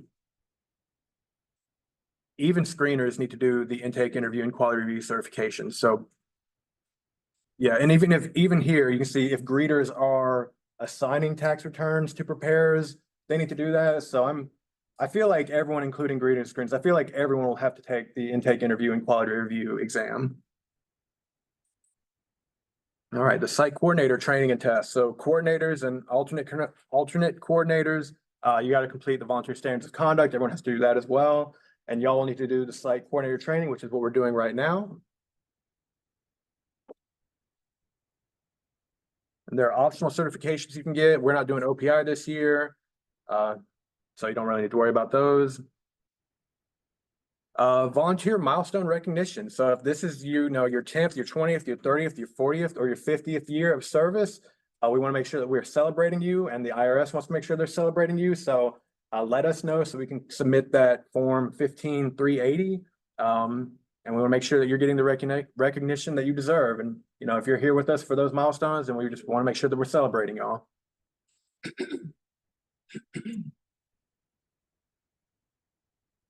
Okay, yeah, this is the form I was talking about. So the form 13615, that's the volunteer standards of conduct agreement. So that's what you'll sign after you finish all your certification exams on Lincoln Learn. Once you finish those exams, they'll pull to that form, and then you'll sign that form showing that you've finished those certifications. That's the one that we need to make sure we collect before volunteers start actually volunteering and doing taxes. It's not valid until it has a sponsoring partner's approving official signature. So that would be, I guess, like, you know, someone from United Way. Make sure that we're checking the government issued photo ID to verify the name, the address of the volunteer, make sure that everything matches up, and checking their certification levels, and then make sure we're signing and dating that form. We have to make sure we have that for every volunteer. The volunteer assistance summary report, that's something that you know, we send to specs, so y'all don't need to worry too much about that. But, you know, for us to be able to make that report, we need to have accurate information about the volunteers, which is why it's important that we're collecting the standards of conduct agreement.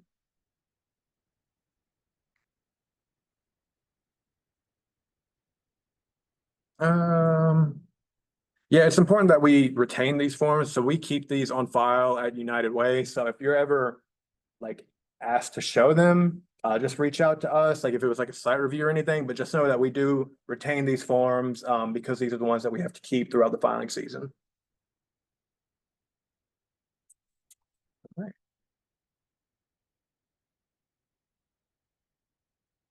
Okay.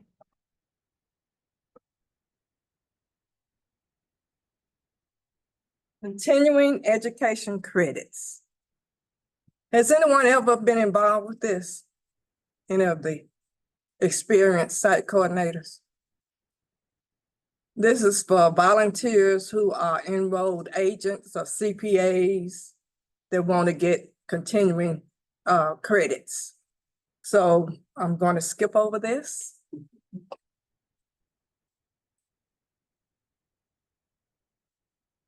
But just to talk a little about it, they will still have to go through the same certifications that we have to go through.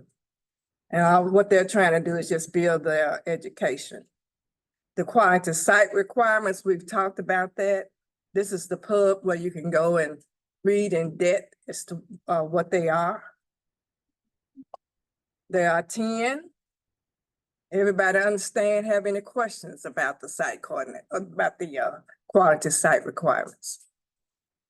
Any questions?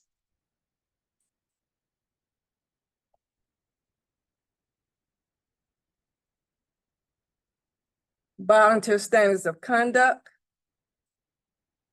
Same thing. Any questions?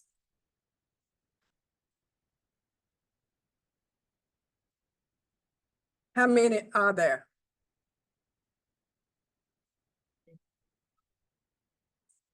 How many are there? 6. Volunteer standards of conduct. 6. Okay. I just stopped there just to see.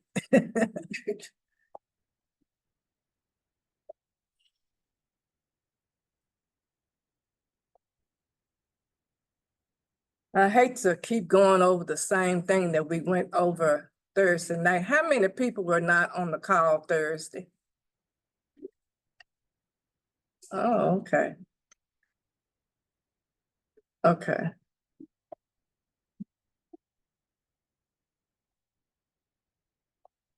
Okay, privacy during the interview. Oh.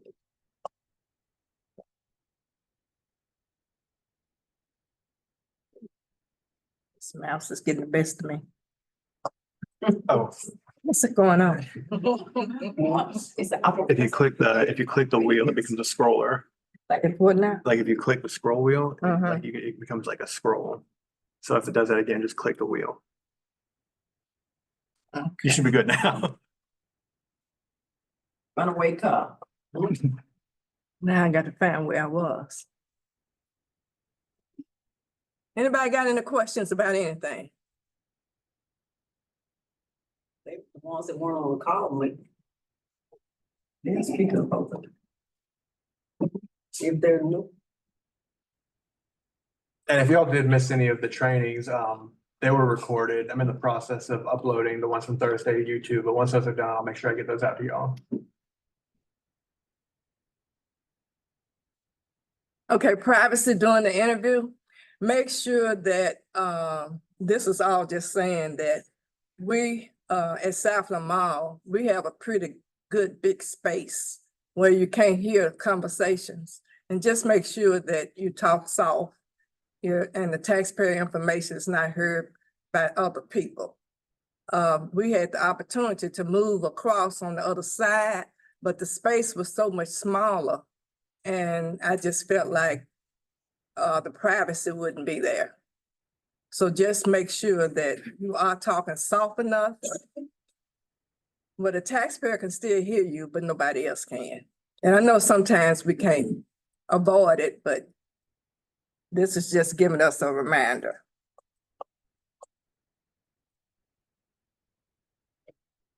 We've gone over the 13614C. That is the new intake process this year. I've never liked it. I really don't think why we have to do it, especially if they came last year and the year before then and the year before then.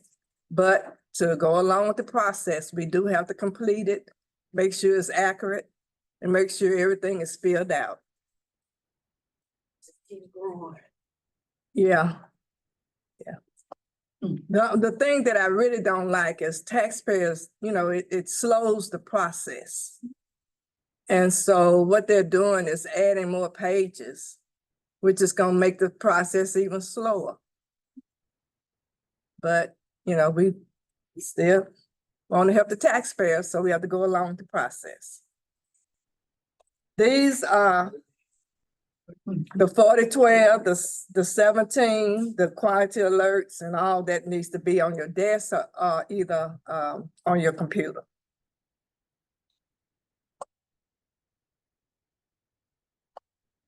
Any questions about the quality site requirements? Oh, here we go again.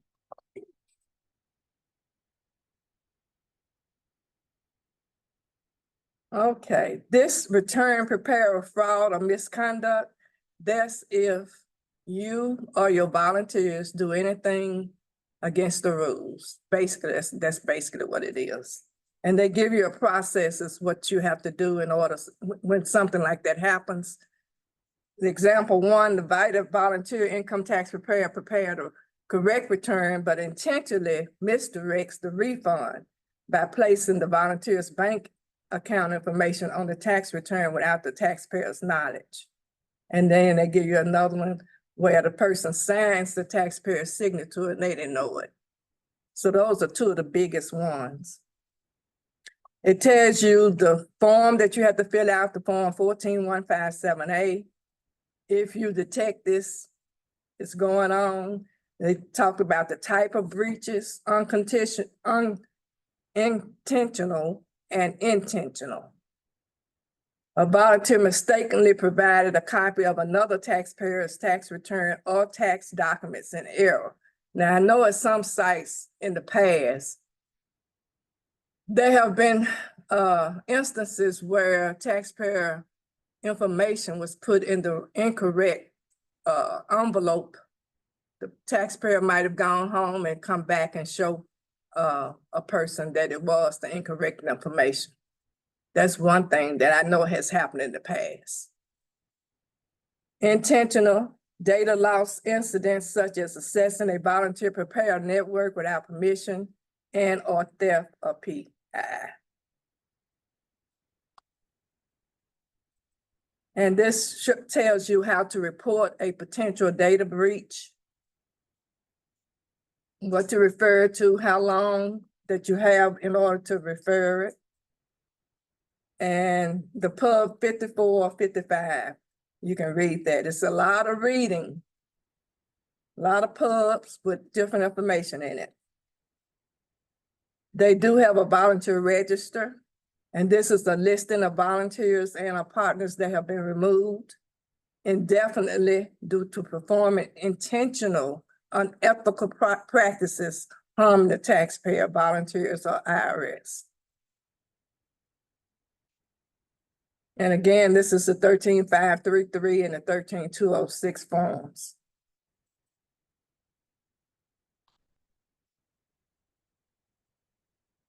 It tells you what goes into this volunteer registry. Hopefully we won't have to deal with this because everybody will be within the policies. Internal Revenue Code 7216, this is the regulation. Examples.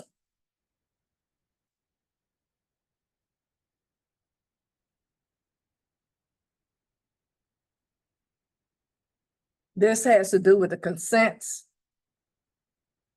Partners include dollar amounts of refunds and credits for marketing and publicity as dollar amounts encourage taxpayers to come into the VITA TCE sites. Only the use or the disclosure of dollar amounts in marketing or advertising of statistical compilation of refund, credit, rebate, or percentages with dollar amounts require taxpayer consents. These consents is a page in the a page where they would have, the taxpayer would have to agree and know that their information will not be shared, but it might be in a statistical amount that would be shared to the public.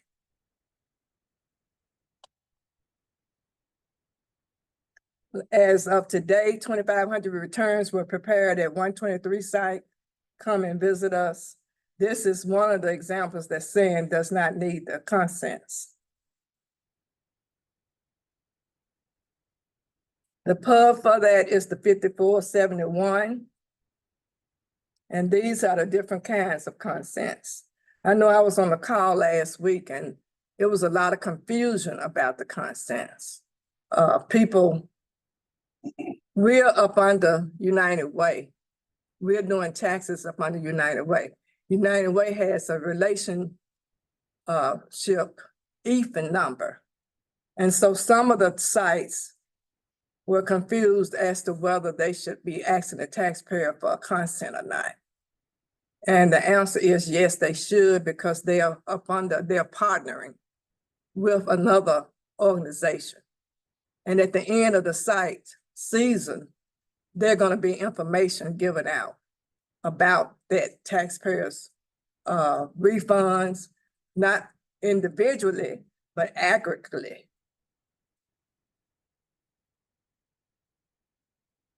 Consent to disclose and consent to use. Those are two different things. One is disclosing the information and one is using it.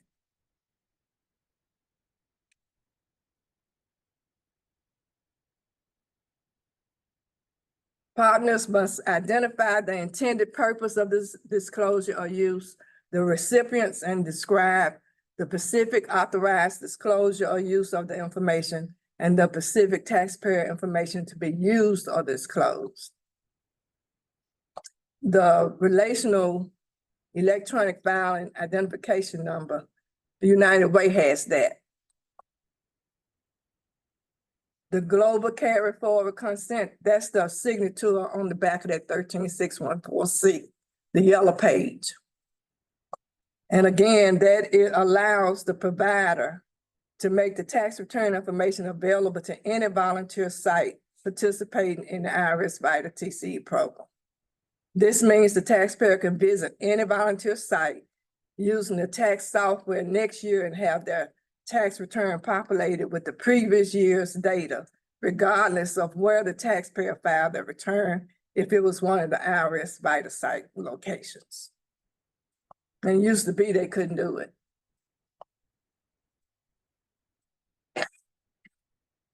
The virtual process, I don't know, are we doing it this year? I know it might be some people that might want to drop off their return. And if they do, we will have to complete this form 14446. That's giving us the authorization to do it. I don't know if we're gonna, I think it would just be for drop-offs. y'all have to excuse me too, my silence is messing with me today. Instead of yes or no, that we'll be using that form. The 14446. If it's a drop it off, if they drop it off. Last year, you said we couldn't drop it off, so are we allowed to let them drop it off this year? Okay, let me use a second for example. We used to stay open till 7. Okay, last year our hours changed that we open from 10 to 4. So we missed a lot of the evening people. So we tell them to come back the next day or come back on Saturday. We've cut off, we still lost them. So we weren't able to service them last year. So if we had been allowed to use that form for drop off, we still would have had that count. So I would say the main thing is when we submit, at the beginning of each year, Matt and I have to submit this giant spreadsheet with all the site information on it to our IRS representative. And on that, we have to pick for each site, traditional site, virtual site, hybrid site, drop-off site. So right now, we've got it set up to the one, I think the only ones that are currently drop-off are the ones who had already talked to us ahead of time. So we can change that later, but I would say I wouldn't be doing any drop-off returns without us making that change. So if you get in there and you're operating as a traditional site, and again, you see that, hey, it'd be really helpful if we could do drop off, let me know so either me or Matt can update that form and we can make that change and submit that 14446. And we can do that, but I would say don't do that like if you hadn't already talked to us, we hadn't already made that change. Because if you're not registered as a drop off site and this in what we've submitted to the IRS, then we don't need to be doing that because we don't have stuff like the virtual consent forms ready to go and like the virtual security plan and stuff like that. We'll need to type that up before we switch any site from traditional to drop off or virtual. I guess Karen had to get with you on that. Yeah, because it could be some instances where a person has been waiting for a while and they have to go to work or whatever, and they might want to leave and come back the next day, leave the information and come back the next day. I know we've had that happen. We can talk about it on a side-by-side basis. I just really don't want that to be Yeah, just anywhere near the main way. yeah, right. Well, we're not going to be publicizing it, No. like Karen said, and Sandra. You're gonna have had exceptions. Several people. Yeah. Yeah, Comes so in and bring it. we can talk about it on a side-by-side basis, and if you think it would be useful to do that for a small amount of returns, we can submit more, but like Hunter was saying, make sure we're aware of it and we know what you're planning. That's just because, you know, we was on the site that had real late out. Right. Yeah. Yeah, like, yeah, we're not like necessarily opposed to it. We just gotta make sure that what, you know, we have, what the IRS has from us is reflected in what we're doing is all. So if you want to do that, you know, just talk to me or Matt. Anything else? Okay, the security plan, we have not completed that. I think Matt has that at the United Way office. Yeah, we do that.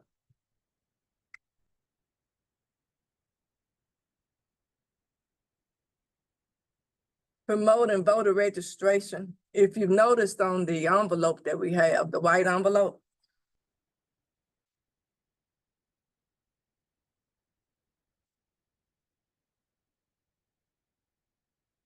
This envelope. Has a little part right here about voters registration. Is that a revised envelope or it's the same? That's the same one. And they want us to use the same envelopes from last year until we run out of them. And it's just talking about that they are still promoting voters registration. This is the pub that you can read, the 5683, that same one.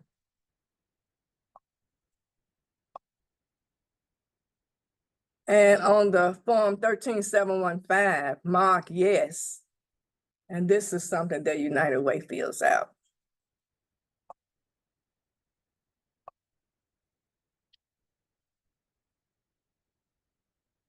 Oh. Is it me again? That was clear. Any questions?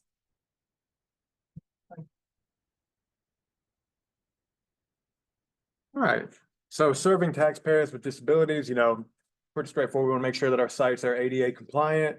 Know that, we want to make sure we're making as much as we can able to serve everyone, that we have equal access to our sites for everyone. Recognizing that not all people with similar disabilities require the same accommodations, and having that flexibility and creativity and making sure we can help them in whatever way we can is a really important component of that. For a lot of the times when people, will need assistance filing or preparing their return, most of the time they'll bring someone or have that assistance with them when they come to the site. But just, having a plan, and if we need to figure something else out, and just making sure we're making our services as accessible as we can make them for everyone. All right, so TaxSlayer, we're going to talk about some different software resources. The Springboard is really helpful to know. If you go here, you can find the practice lab.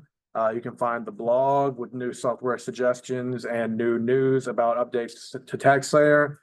You can find, we talked about those volunteer tax alerts. Like, you should get those via email, but you might be able to catch them even earlier by just checking the Springboard on TaxSlayer. And it's got a whole database that you can search through VITA to find if you have any issue or any question, whether with the software itself or with like a tax question. You can search through their knowledge base to find information about whatever you're looking for. This is what that Springboard looks like. So you can click right here to go to the practice lab. You can go to the online version of TaxSlayer, or you can go directly to the blog, and they've got different guides here, as well as the knowledge base where you can just search whatever you want to, and it'll look through pretty much everything to try and get you more information. If you ever need help with TaxSlayer directly, you can contact support. They have their phone number, and they have a chat in TaxSlayer that you can use. It's inside the returns. You can chat directly with TaxSlayer support, or you can just email them at support@vita.taxslayerpro.com. Now, if you do call that number, you would have to give them your SID number. Yeah, so if you reach out to them, yeah, they'll need your site identification number, your electronic filing identification number, and description of what's going on, what you need help with. So if you ever find yourself unable to find those numbers, you can reach out to me or Matt, but they should be available on everything that y'all have. In TaxSlayer, they'll have prior year access to the previous 5 tax years. So that's 23 through 19 for federal and state returns. As a reminder, you can only electronically file federal returns and participating state returns for the current tax year and the previous 2 tax years. So that's 24, 23, and 22. So if someone comes in and needs their 2021 taxes done, if y'all do prior year returns and you have the capacity to help them, we can do that, but they're gonna have to mail that one. So remember to print them 2 copies, one for them to keep as a personal one, and then give them instructions on how to sign and mail the other one. TaxSlayer enhancements for this year. So some new stuff. They've updated their scan documents feature. Volunteers can scan and upload taxpayer documents, and TaxSlayer will delete them all annually in November. So, that's helpful for if you are doing a virtual or drop-off site. That's helpful that they've continued to update that. The same thing with the customer portal. So now it looks like taxpayers can upload documents directly. Preparers can share a copy of the return for quality review. So it looks like they're adding more and more digital components to TaxSlayer that would have been super helpful in 2020, but are still probably really helpful now to anyone doing virtual or drop off. The taxpayer copy print set. So this is just the print set that we will print out for taxpayers.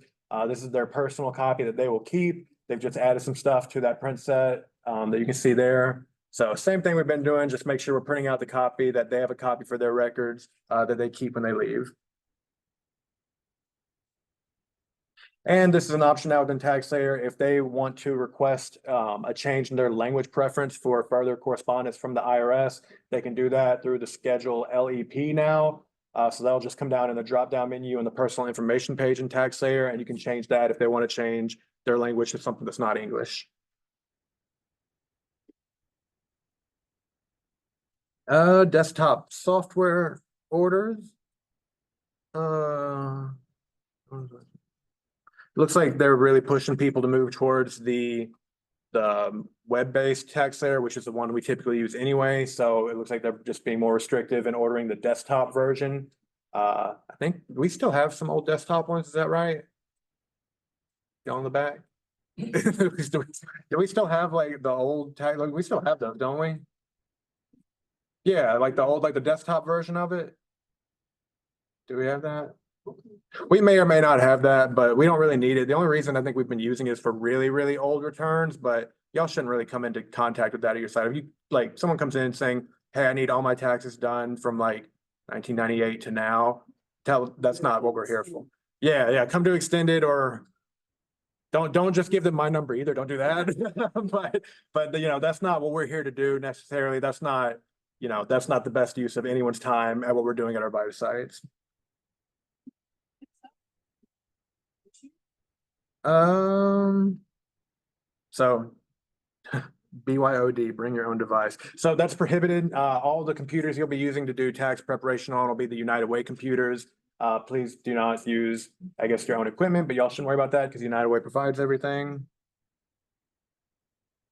Software security features. Just know when you're creating TaxSlayer accounts for your volunteers, you'll be able to control what they can do within their TaxSlayer accounts. We've got templates set up where you can just click like the volunteer template, like the advanced certified volunteer template, the basic certified volunteer template, greeter, screener, and so on. So you won't have to like manually change all that, but just know that you do need to set up like their permission settings based on what their certification level is. And just encourage them not to use generic passwords and usernames. So don't use like taxes 1, 2, 3, 4, 5. I don't think TaxSlayer will let you do anymore. I think is it up to 25 characters now for your password? I think that's what it is now. And one's got to be uppercase and one's got to be an exclamation mark. So I don't think it's possible to have generic passwords anymore, but they're still reminding us not to do that. Restricting volunteer access to the software. Again, you know, if you're using the templates, that should already be set up pretty much for you. Just again, making sure we're using the right template, security template for their certification level. And making sure, you know, that once they are done volunteering, so we'll deactivate, you know, most returns at the end of the season, but, you know, if it's like, say you've got like a roads volunteer and they're like, hey, this is great, this is the last hour I needed for my class, like, some of them will say, I love this and I'll come back, and that's great, we want those interactions. And some of them will say, I'm done with the class, you will never see me again. You know, we don't want to hear that because they're gonna have such a great time. But if you do hear that, you can go ahead and deactivate their account in TaxSlayer. Just making sure that people, you know, who are no longer volunteering with us don't just have free reign into coming in and looking at taxpayer information as they please. Not that we don't trust our volunteers, but that's just, you know, security policy that, you know, it's just for our taxpayers, you know, well-being. Wireless and Wi-Fi and wireless connections. So essentially, like if we're going to use Wi-Fi, it needs to be password protected. It cannot just be a non-password protected public wireless network. I don't really think that's been an issue. You know, we have like our own hotspots for places that need that. And then the ones that do have Wi-Fi, I'm pretty sure all those are password protected to begin with. But if you're at your site, you see a computer logged into a public, not password protected Wi-Fi, please change that, because the rule is that it does need to, at bare minimum, be behind a password protection. We've already talked about site visits, so I'm not going to go into those again. We don't do OPI, so I'm going to skip over that.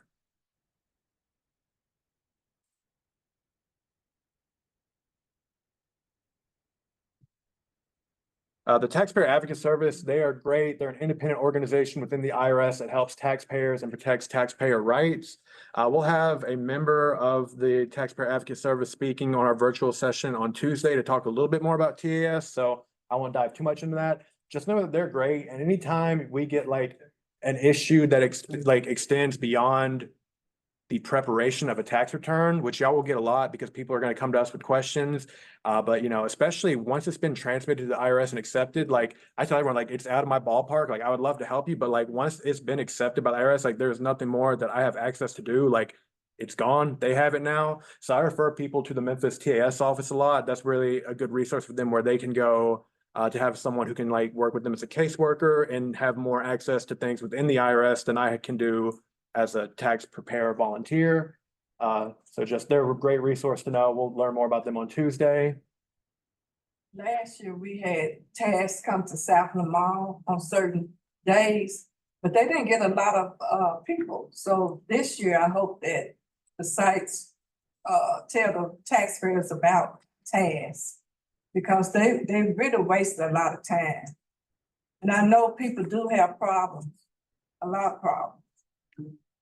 Yeah, and I try and give out their number as much as I can, because really like, you know, it's a good thing that people trust us enough to come to us with questions, but really if it's a question beyond us preparing the tax return and submitting it to the IRS, then really it's out of our wheelhouse anyway.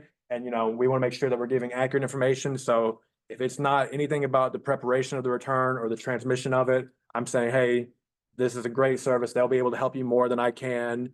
So I would recommend contacting them. Yes, ma'am. We didn't have a taxpayer advocate person in our office, but last year I contacted Ken twice. Mhm. There were 2 people that he was able to help, and in 2 weeks' time, he had it solved. Perfect.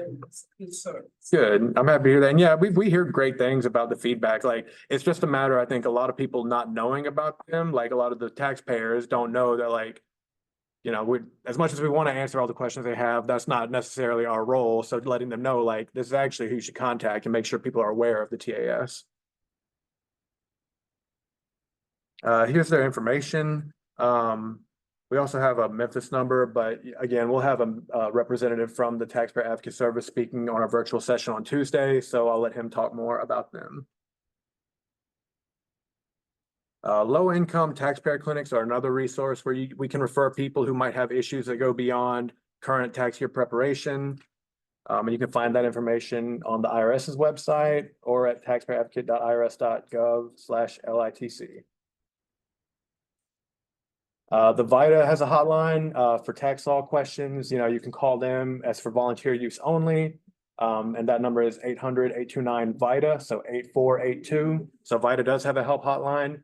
Also, if y'all ever have like a tax law question, you're welcome to reach out to me. I might not know it. I'm not saying that I know it all, but I'm happy to, you know, I know that y'all are working with them face to face at the site. So if there's something I can be Googling for you while you're talking to them, I'm happy to do so if I'm available to do so.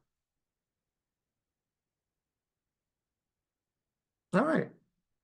And this is just, pretty sure it's just repeating the agenda topics from the very beginning. Yep, cool. Thank you. All right. Yes. I know you say something about scanning materials into the tax surveyor program. Is that practice that we use? I know I have. Typically, no. Okay. Like, if you're doing like a virtual site or a drop-off site, you might, but if you're just running a traditional site doing face-to-face standard stuff, then you won't really need to use that feature. I mean, yeah, no, I wouldn't worry about it. You're welcome. If there's ever another pandemic, we'll talk more about that. But fingers crossed, that's not the case.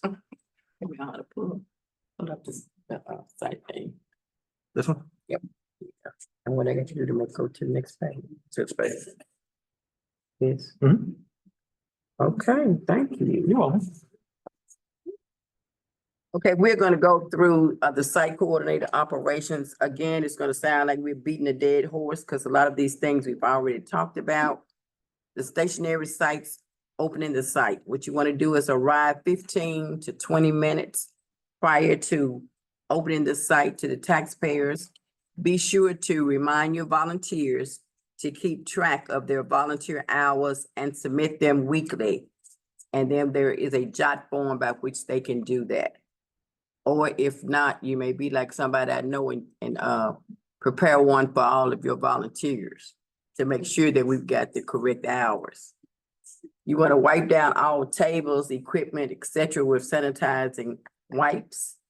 Review the site which is the do an equipment check, volunteer requirements and resources, taxpayer materials available, and make sure that your PPE supplies are available. For the mobile site opening, you want to call the free tax prep partner ahead of time for confirmation. For those of you who are mobile, and at one point in time, I was also, sometimes those people do not call you to let you know before you go that they have changed or something else is going on and that they don't need your services that day. So you want to get in a habit of calling them so that you won't be going to a place that don't need you that day, and you can let Matt or Hunter know, and perhaps your services can be used at one of the other stationary sites. You arrive 30 to 45 minutes prior to serving the taxpayers. You introduce yourself to your partner and you sign in on Paycor. Wipe down the designated work area with sanitizing wipes. You unpack equipment and supplies. Again, you're going to check your equipment, volunteer requirements and resources, and the taxpayer materials are available. Any questions? Yes. Will the pay for be up this year? Now, that's out of my department. So is Paycor gonna be up? I know last year. Well, I think it was for certain people. I'm hoping it should be, is my understanding. I believe so. So we hope so. Yeah, we had problems up and down, and what you had to do was let Matt know your hours and or Stephanie. So I right now, I don't know if it's a yes or no, but I'm sure they'll get that to us. So we'll know which procedure to take. Any other questions? Yes. Is it incorrect if the site coordinator does the job home? No, that's what I just said. We do have a site coordinator that do that. And I plan on doing that so I can make sure that we get the correct hours for our location. So no, there's nothing wrong with that. Okay, I do it too. Okay, there's two of you, okay. I'll be the third one, okay. Okay, any other questions? Okay, for your supplies and equipment check, you want to ensure that all laptops, computers, and printers are functioning properly. I know that a lot of times for any and all sites, including mobile, you can get there ahead of time, be ready to go, and the computers don't want to go. So for the stationary sites, I know that Janet is good about allowing us to have some extra ones there, but that doesn't help the mobile people. So I guess that's where Derica or Dolores would come in, where have to rush over there and try to bring us, bring you all another computer. Because it says, if not, sit it to the side with a note on top of it with an explanation and send an email to Janet. What good is they gonna do if you're doing mobile? It's not gonna do any good. So therefore, we're gonna have to be in communication, you know, for that. Refill your printers with paper. Make sure your PPE supplies are available. Make sure you have enough writing utensils available for the volunteers and the taxpayers. Confirm required signage is visible to taxpayers. Those signages are Pub 4836, Pub 5169, Pub 4053, Pub 3676-A. And you want to provide free tax preparation. Now, these are those pubs that I just stated, some of those. Here's Pub 4836. Pub 5169. Of course, we know we're supposed to have these visible. We know a lot of our clients don't care anything about them. In fact, they probably just go right by them and never, if you ask them a question, they wouldn't win the prize because they never saw them. But we have to make sure that we're in compliance because we will be reviewed and we never know when we're going to be reviewed. Here's some of the rest of them, the 4053 and the 3676-A. Any questions? This is the customer sign-in sheet. We want the customers to make certain that they sign in here when they come in for our services. So you place a new sign-in sheet in the area that you have for them each day. And of course, we're about to get into a heavy season, so you're gonna need more than one. You make sure you have pencils that are sharpened. Ensure envelopes are stuffed with the intake documents. Drop-off instructions. Form 13614C, Form 14446 if required. And this is talking about the stimulus and the advanced CTC, so we didn't redo that, huh? Customer demographic and satisfaction surveys, two-sided. I know we can't catch all the errors, right? Oh, sorry, well. It's okay, it's good, it's good, yeah, it's good. Wait, I think this is the last year they can claim stimulus for, 21. 2021, so we might see that. Yeah, but we won't be doing one too. Filling out the checks automatically to the. Right. Okay, well, so Mr. that's Mayor, good. I have a Okay. statement about the sign-in form with the bank. Oh, okay, The problem that I found at one location, and I made that mistake myself, I left the highlighter near the sign-in so I could cross off the person's name. Well, some people come behind you and they'll just cross off everybody's name, so I would suggest don't leave the highlighter Wow. by your sign-in sheet. They'll sign in, you be like, and you still got people waiting, and you like, I didn't call your name, and they were like, no. I said, but it's crossed off here.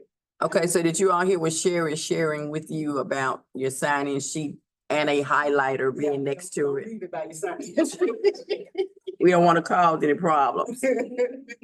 Okay, we've talked about this 13614C. It's supposed to have been user-friendly, as we have seen, and we still see it's growing.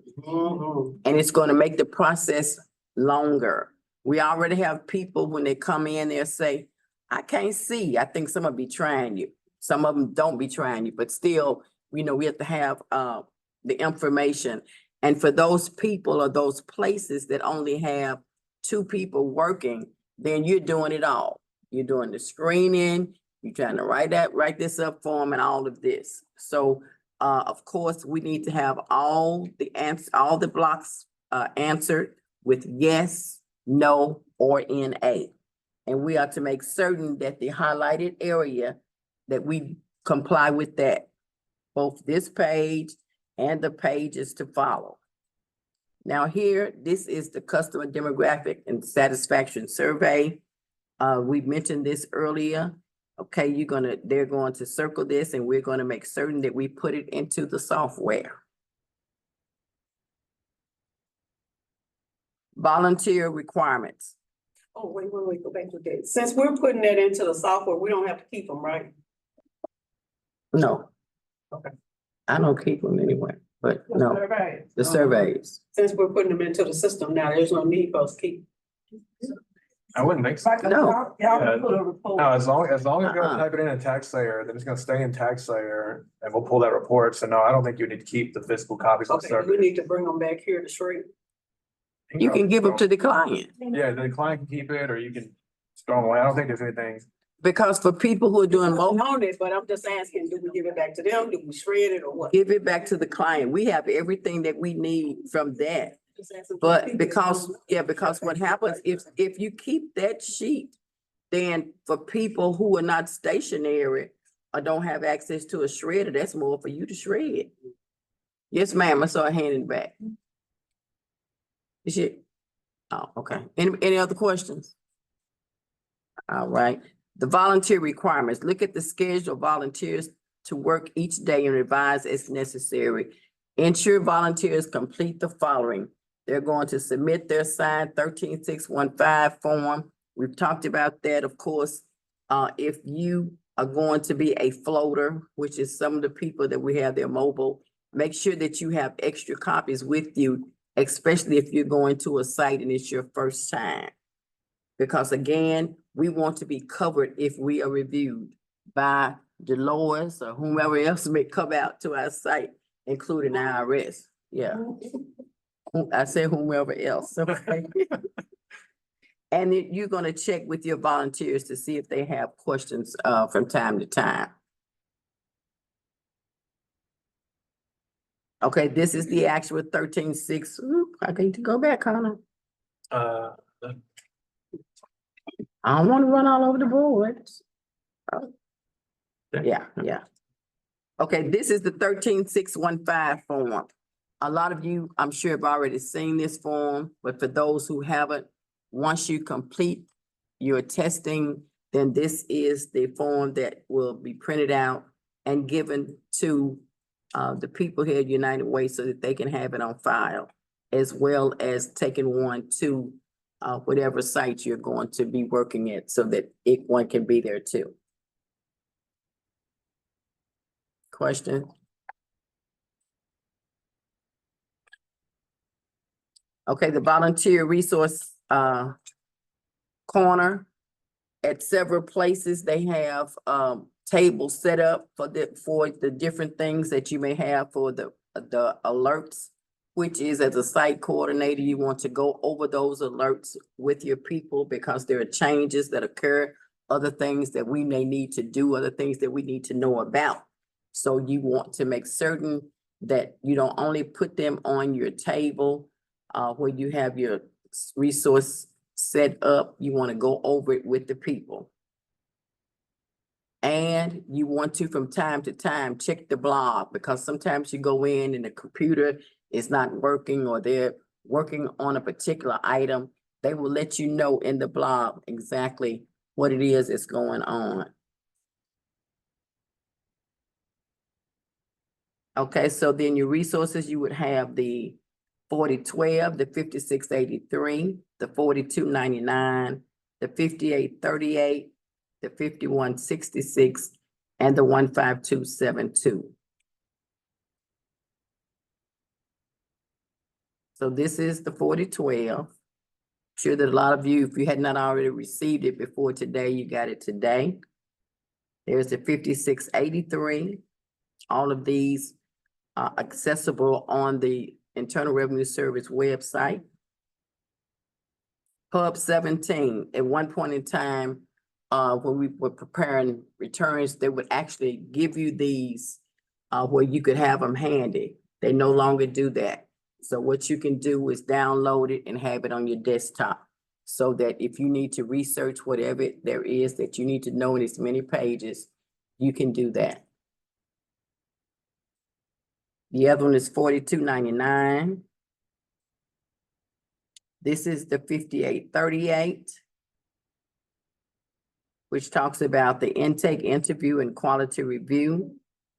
You've got the 5166, where you talk about the quality site requirements, which have been discussed. Your continued functions during the day. You follow the quality site requirements and volunteer standards of conduct. Report any issues during the day to United Way of the Mid-South. Ensure all returns are filed, all acknowledgements are retrieved, and all rejects have been resolved. And of course, when we talk about rejects, we know they may not be resolved to the point that you want them to, but you don't want them to be shown on the site as still being a reject. You attempt to call the person if you can get them, do whatever it is that you can do. And if you can't necessarily resolve it, say for instance, you needed to have the child's date of birth because they gave it to you wrong. Well, what you want to do is go in there and put a note in the tax layer, then whoever may look at it know what happened. And then you put that return in paper status. That way you temporarily resolve that issue. Questions? Okay, you answer any questions or handle any unexpected issues during each day. You create a pleasant atmosphere for all volunteers and taxpayers. Ensure taxpayers' completed returns are within the scope of the VITAL program. And we know the total amount is $67,000 this year. Review all work of the site to ensure compliance. Provide feedback to volunteer preparers explaining identified errors captured during quality review and instructions for making the necessary corrections. Questions? So overall, we want to assist the taxpayers and have fun. Come back. Okay. Now. We've already talked about discussing issues that happen. And you want to follow the security guidelines. You want to wipe down and sanitize all workspaces and turn off the lights and lock up the site. And this is for your closing. The mobile site closing, you pack up all your equipment and supplies. You follow your security guidelines. Again, you wipe down and sanitize all workspaces. You say thank you and goodbye to your tax partner. Now, are there any questions, comments, concerns? Marcus, I'm about to march you up out of here. Come on, Marcus, I'm sorry. Showing us a resource that we can use. Don't try to steal my thunder. I got that. Let's do this right here. Okay. Now, any other questions, Marcus? Keep me on my toes, baby. Keep me on my toes. Okay, did you download what I asked you the other night? Is it on here? That 506-6004. Should be.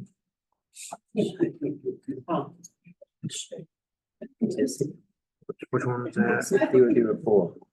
I had to do it the other night, the piece. Yeah. QR code. Oh. What's that pub number again? 6004.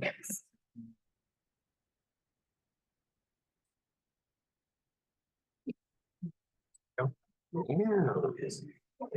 Okay, Marcus just loved me, what I shared with them at the end of our session on Thursday night. These are the QR codes for whatever it is that perhaps your the client has a need to know or want to do. I think earlier we talked about signing in and setting up right here. That would be that one. They just take their phone and click it and it'll bring it right on up. In fact, I printed off some for my session, whatever, because I wanted to try it. So you can pass this around. You can try it on your phone and it's gonna take you right to it. Just like you are at Just like Kroger, you're at you want Kroger, to you see just the click digital coupon. So that's again, the publication is 6004. And that's something that you can print out and carry with you because you can download it right from there and do it. Yes. That's up to you. I mean, hey, I did my own, but you can do it. Cause I'm gonna laminate mine at home. Yes. Do I have any questions? Okay, This is new this year, isn't it? you get it? Oh, hey. Who tried it? We just tried it. Did it work? Hey, y'all can say I learned one thing from me. Okay, I'm through. Come on. Let's take a 15-minute break. Then we're gonna talk about rejects, enhancements, transmissions, and best practices. So 1:30. I know.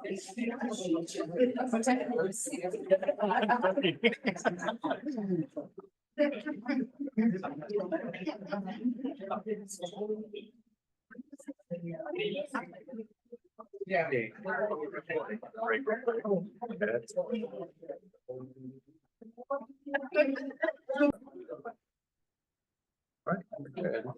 Getting started. How you want? If that's all right, just, okay. Everyone back? All right, before we get right back into it, I did want to clarify one thing I said earlier about the volunteer standards of conduct agreement forms and about signing those. So I checked with Matt just to be sure, but so Matt and I, the United Way partners or whatever, will be the ones that'll sign y'all's as site coordinators. And then once y'all are good, y'all as site coordinators can sign off on regular volunteers, which is why it's important, that y'all are checking those things like their certification levels and their photo ID, because y'all can sign for regular volunteers and then email those to us But you know, Matt and I will sign for y'all's, and then from there, y'all can sign for them. So sorry if I miscommunicated that earlier. So just didn't want everyone blowing up Matt's phone for a bunch of signatures when that didn't need to happen. Thank you. Any questions before we get started? Okay, what you're looking at is the VITA TCE Central. This is the page. This is something new this year. As you might already know, when you signed in and already took your test, and it has quick links at the bottom. And what we're gonna go into is the practice lab.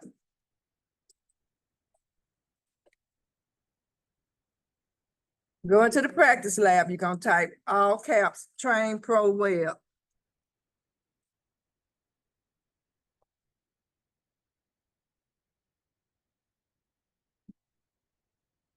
Then you're gonna use your username.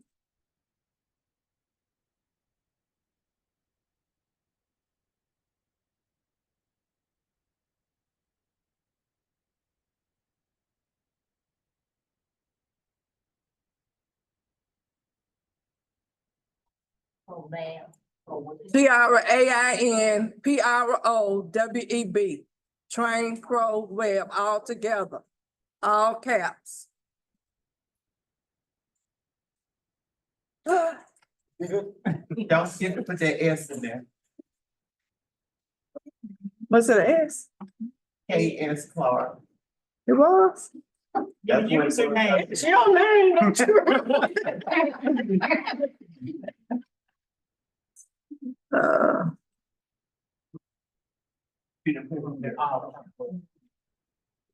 Tell them to see.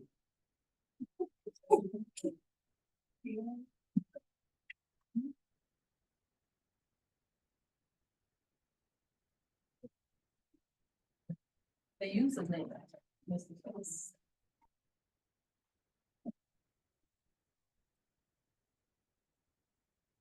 See now. Username. Scale. Username is scale. Okay. Yep, she done it. Thank you.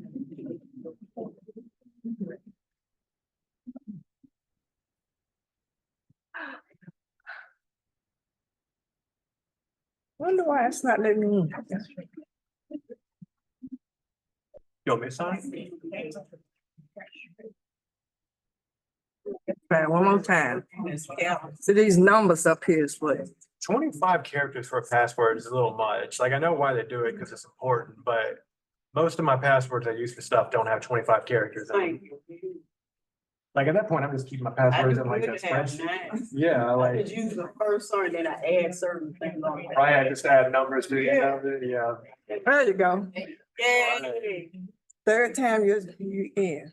Okay, we're in the practice lab. You click here to go into your actual returns. Or you can come down to the bottom where you see software enhancements. This is where I'm getting the tax layer enhancements from. Click on that.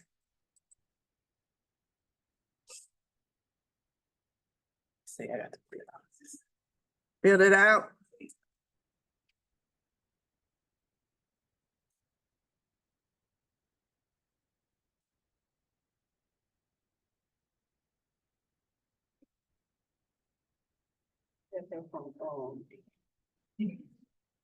The practice lab. Go to the practice lab. Once you sign into practice lab, go all the way to the bottom. And I'm gonna click remember me.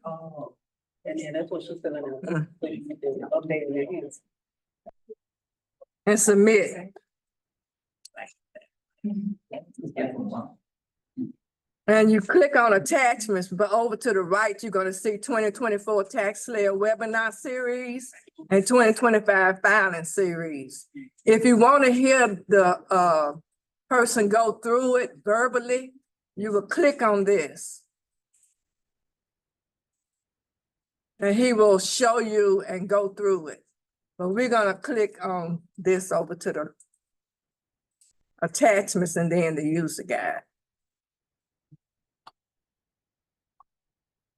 Any questions so far?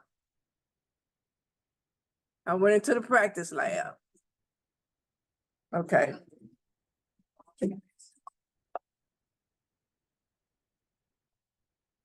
What the first thing they're talking about is roles and permissions. Sometimes when a person comes through to another site to prepare a return, they might have problems putting it in a certain status. And it could be that the site coordinator didn't give them the correct roles or permissions. And that's basically what this is. Now you can view the roles and permissions for each template, and this will show you what they're eligible to do.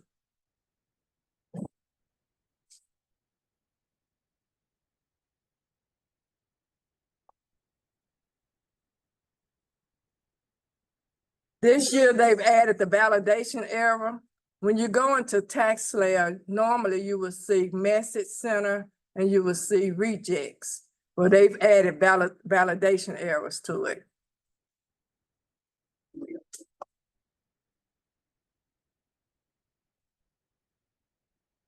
Message center.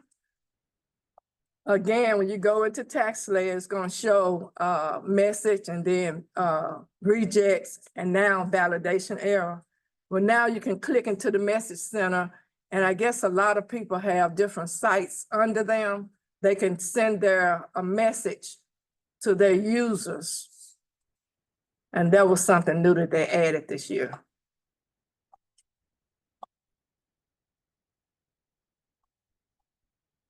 Now, the tax return enhancements, starting a new return. It used to be when you put the Social Security number in, you had to click or you use your cursor. Now, when you put the last 4 digits in, it will automatically come to this confirm Social Security number space. You won't have to use your cursor or anything. It'll automatically generate here. Prior year carry forward, they adding more and more things to the prior year carry forward, which you'll be able to see if that taxpayer went to a VITA site last year. Verification of the address on the form 5695. This is an energy credit form. And now it will give you a message. You can click on use my main address and they'll pull the address from the file. EIN database change. Now it will show you the EINs of the 1099 miscellaneous NECs, the 2s. It will now show you the difference between the married filing joint and married filing separate comparison upon the miscellaneous forms, right? Here.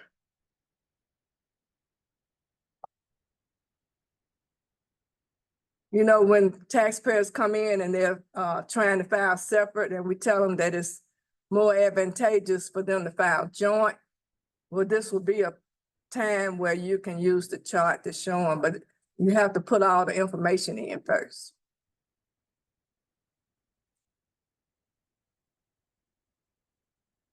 But it's just showing you where you can click in and how it's going to show you everything.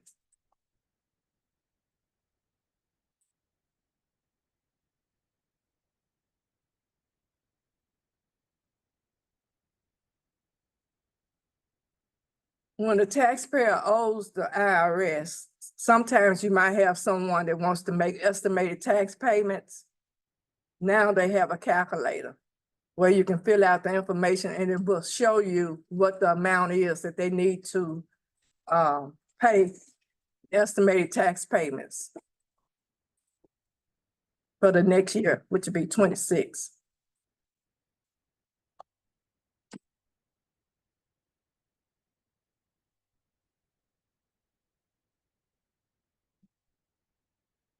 You can input a substitute return for some W-2s or some 1099-Rs where you don't have the EIN.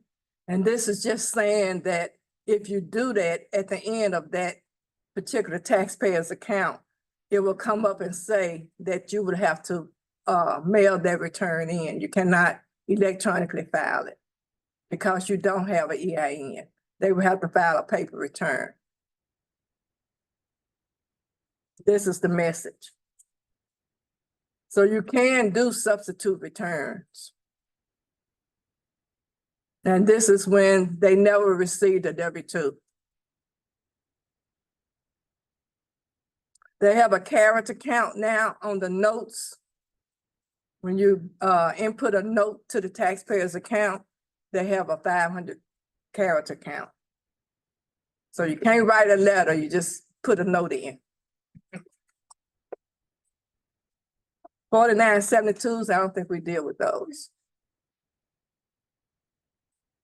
Insurance premiums, they're just making it so that you can input more information. If you're using the Schedule A and you're using medical deductions, they're making it so that you can input more information into the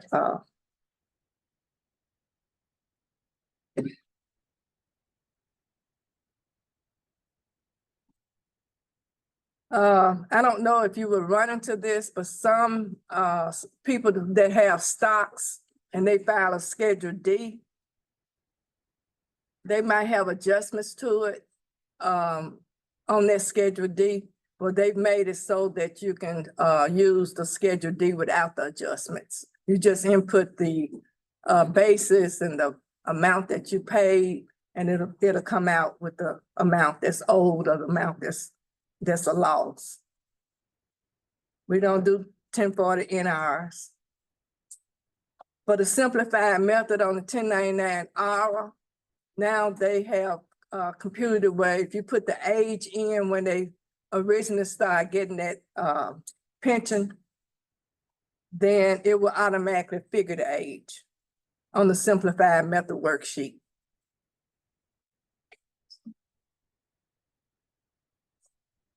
We don't do Form 8960.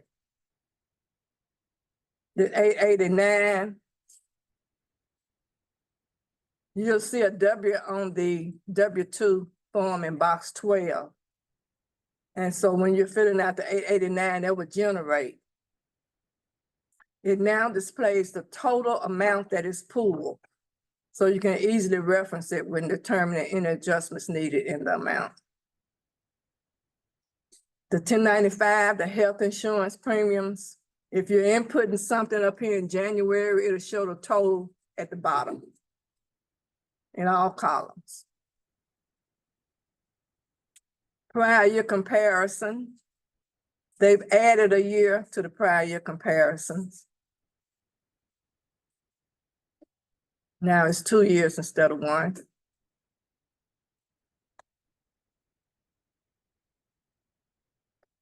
We don't deal with 2210s that I know of.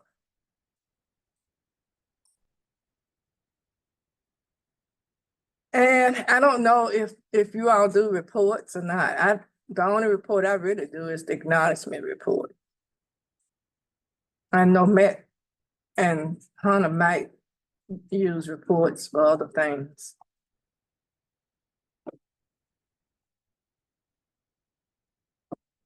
Any questions on any of this? I think that's it.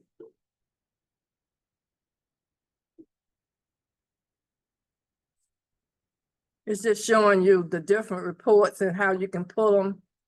And so you will have to go to each one and what it's trying to do is give you more information. Any questions? We don't do the customer portal.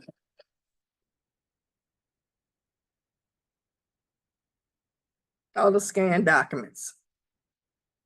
Okay, so that's it. Any questions on that? How do I get back to? Okay. We're gonna go to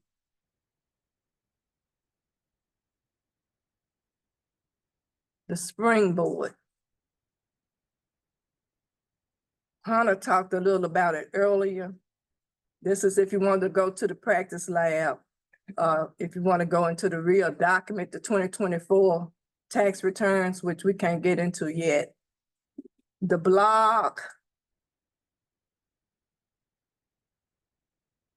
This is the blog. This is what I look at every morning when I get to the site to see if anything has changed. See if we got any problems. What's new? It'll tell you what's new. And see all the different carry forward. They even carry forward an IPM warning if it existed on a prior year return. Carry forward of applied federal refund from previous year. And all these are added carry forward amounts.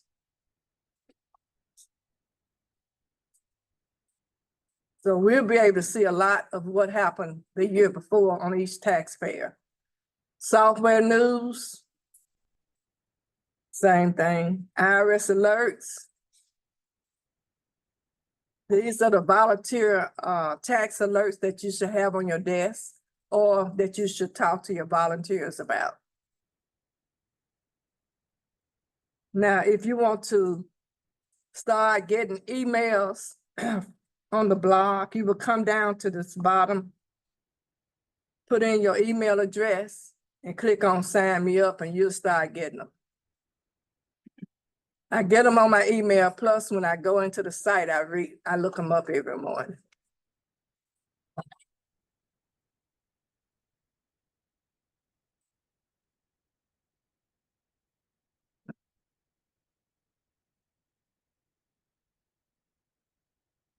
Any questions?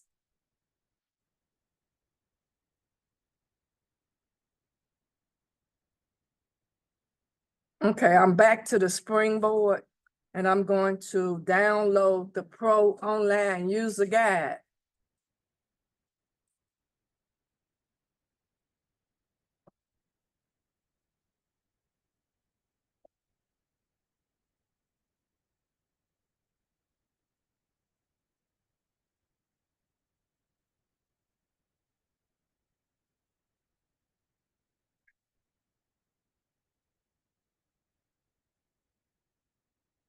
Trying to get to the create the e-file, okay.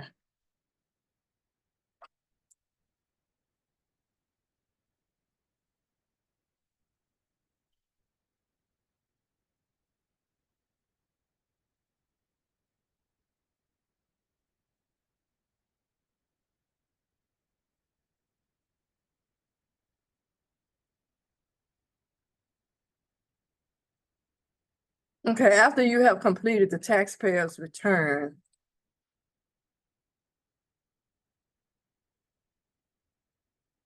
you will see a page that looks sort of like this one.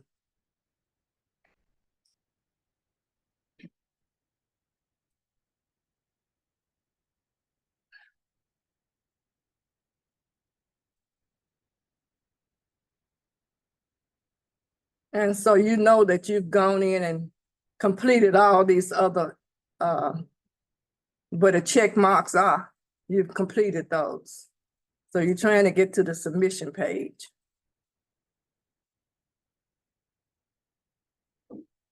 You put in the direct deposit or you completed the state return. You completed the consents.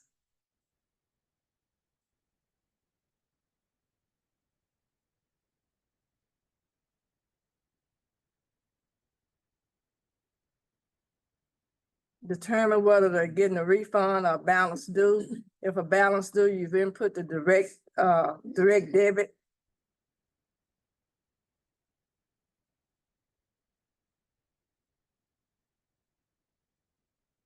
It's showing you that he's getting a refund of $27.67 and a state return refund of $60.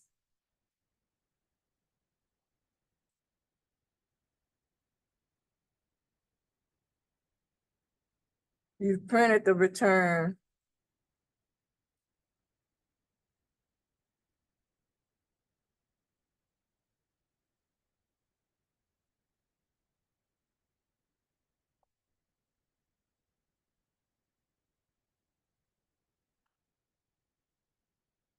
And in order to transmit,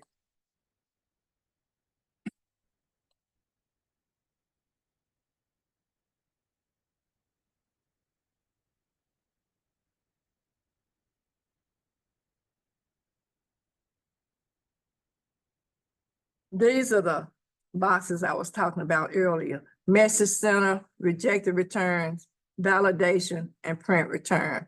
This validation is the new one.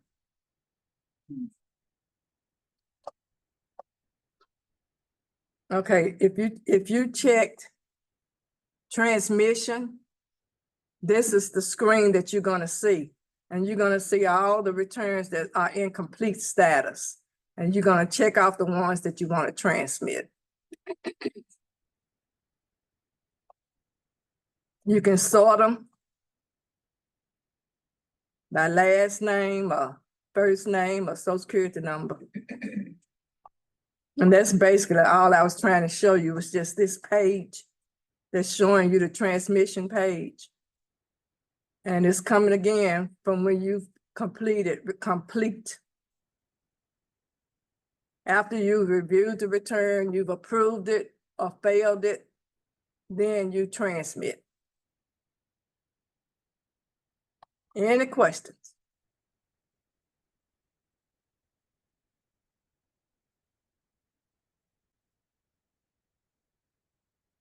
Okay, we're gonna go on to the 4012.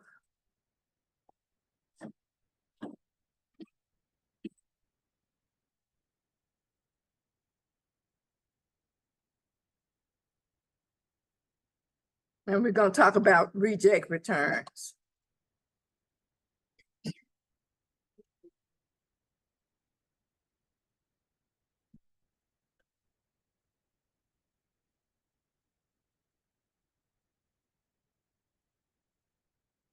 Okay, the most common rejects involve errors in the taxpayers or dependent social security numbers. That is, getting the information from the social security card. It's gotta be input correctly. If it's not, it's gonna reject. And that's for the taxpayer and dependents. Employee numbers on W-2s, make sure they're correct. We should not have any rejects on either one of those, really. The rejects mostly would be from taxpayers, maybe not completing a PIN number or telling us that they had to file taxes for home buyer credit back in 2000. What was that, eight? Those are the ones the taxpayers make, not the ones we make. So we should not seek any rejects with social security numbers incorrect or EINs incorrect. The IRS performs a name match on these numbers that can cause a return to be rejected. And then that means we have to call them. And that's one thing we make sure on that 13614C is they give us the correct phone number so that we can call them. And you almost have to threaten them sometime. Now, if something's wrong with your return and we can't call you, you won't get your refund. So please make sure this is the right number. Okay. At least one of the following must have a non-zero value. That person filed that return with a zero. Remember, you got to put $1 in order for it to go through. 8962, that's the health care form. And a lot of times they don't know what the marketplace is. They don't know if they have that Obamacare. So you have to say Obamacare, because that's what we ran into last year. They didn't understand. They didn't understand. Yeah. IPN, that's a big one.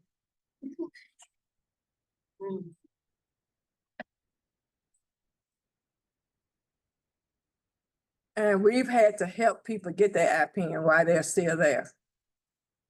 Have y'all had any of that? Okay. I think that's why that scan, that QR scan is gonna be really important this year. Mhm. It will allow them to go ahead and get it done in a timely. And some people might get it in the mail and not even realize what it is. duplicate SSN for the taxpayer or spouse in IRS database. A tax return has been filed previously for the social security number. They've gone to a paid preparer and told them they didn't want to do it, and they went on and transmitted it. Or they went online TurboTax and they accidentally transmitted. Qualifying social security number on schedule EIC and the corresponding qualified name control must match data from the IRS master file. That happens with a lot of our Hispanics. They have 2 or 3 different last names, and you have to try to figure out which one they used previously, something that way. Right, cause for extended, this one couple, I know it rejected. 5 times. Yeah. We could not come up with that last name. So a lot of times what'll help is if they've gone to the site, a FIDA site the previous year, then you would have some information where you can look. Because what happens is that, and that would happen to me, I was mobile. And this guy and his children, he came in, we prepared the return, he had to come back a couple of times. And then the next year, I had it fixed finally, but the next year I came over here, so somebody else came behind me in the mobile and they didn't get it, so they messed it up. But I talked to them and had access to their site, so I fixed it. So those are the ones that are really, really give you trouble trying to get them through because of their 2, 3, 4, 5 names and, you know, not being able to understand which one it is. This 502 one, we shouldn't even see those. Cause we should be inputting the correct EIN for the W-2 or the 1099-R. Human error. I know. Last name for the secondary taxpayer on the return does not match. They got married and they changed the name, but they gave us the wrong social security card. Or they don't know, they forget about where they are. Some people, when they get married, they use their previous name to do certain things. And then that married name to do other things. And then when they come to us, they're like, I don't know, they just put down a name, then it messes them up. That's why my last name is a dash. Oh, okay. All right, all right. Dependent social security number must match data. My father's. Are we anywhere prepared for a increase in numbers of our Latino population? Say that again, louder. Prepared for increase in our Latino population? Yeah, because we're doing more Tuesday, Thursday. Yeah, we're Sukasa. at, like much more at Sukasa this year. Yeah, that's what they were talking about earlier, but Population of Whitehaven has really. it has.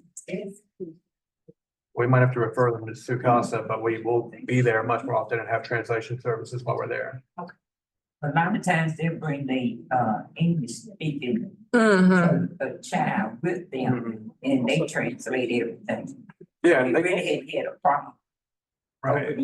And they can keep doing that if that's working, but if they don't have someone to translate for them, they'll need to go to Sukasa. Yeah. They are deep in Whitehaven. Qualifying child social security number listed for the purpose of claiming earned income credit has been used on another return. You know, we see that a lot. And so one of the calls, I think one of the fix for this is that the taxpayer gets a IPN number. But you still have to mail the tax return in. Because they've already done the damage.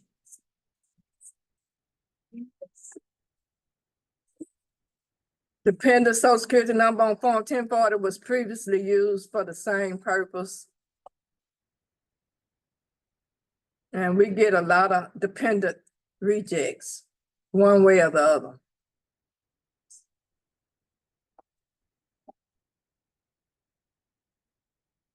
We've even had the 901, 941. The taxpayer or spouse social security number has been locked because the Social Security Administration records indicate the number belongs to a deceased individual. We've had one like that.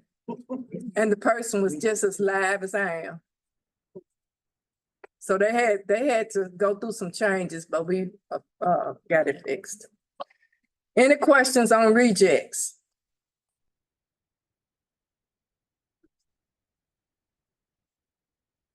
I have a question. What is the time span that we should be following up with the reject?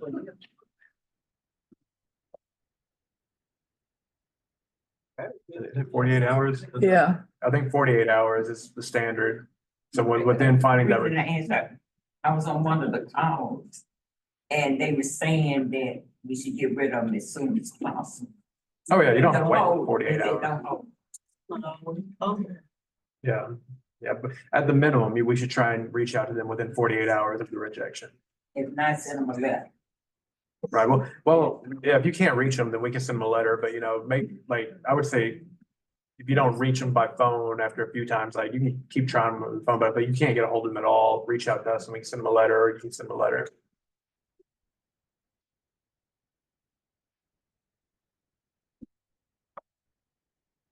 Okay, any more questions?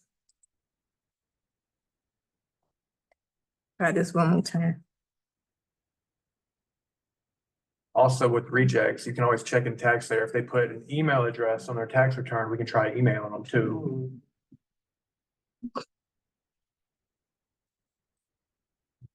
They probably get it faster with an email than a letter. Some people, yeah. Yeah.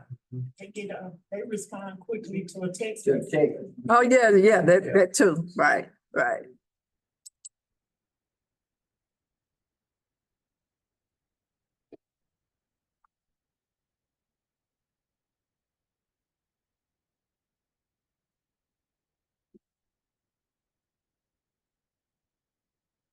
Okay, we're gonna go into the practice lab.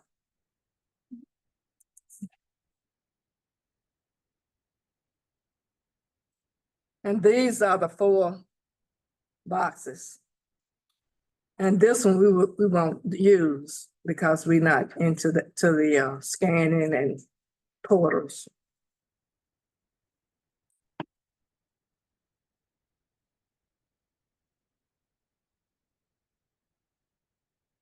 And the client search will show what's out there, and I have 2 returns that's sitting out there.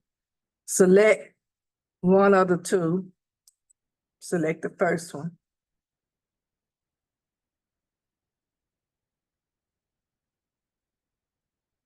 And again, if you go up to the top where Joe Lopez and click on the down arrow, you'll see notes. And that's where you would type your notes.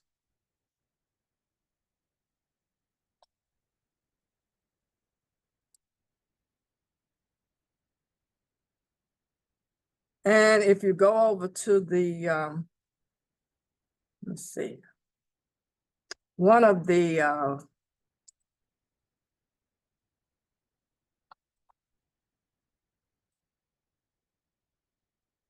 when you're doing a dependent, just remember when you put that first name in, it's gonna come up with whatever the taxpayer's last name is. So just make sure you do look and make changes as necessary, whatever's on their Social Security card. IPN, please make sure you put the right PIN up under the right person. If you go up on the miscellaneous forms,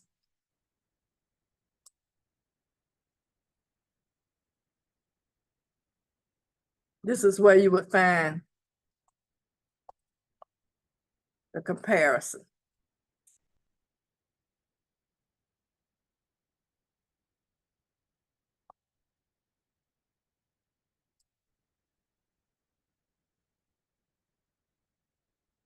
Okay, This is warnings that TaxSlayer is telling you. Must have a Mississippi address in there. That's why they're asking about a Mississippi state return. And you can file state-only returns. You've already filed a federal and they're coming back in with a state, you can do that.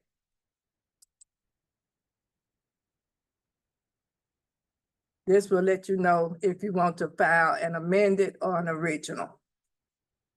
And when you do file amended returns, I always go into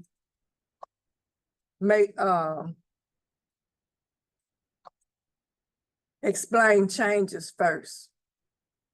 Just so I won't forget. I put in what the change is gonna be. They adding a W-2, they taking away something. And then I go to make corrections.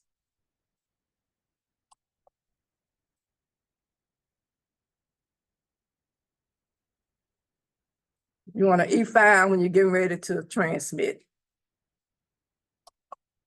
Continue.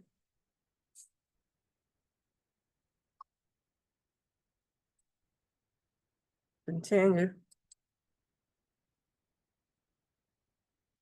These are all the boxes checked. Continue. Everything is checked. Bank account is in there. Account numbers.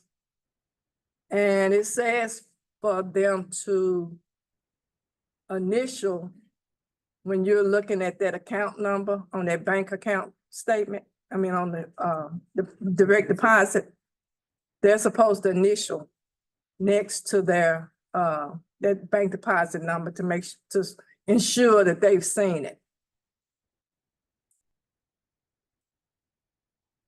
Done to disclose.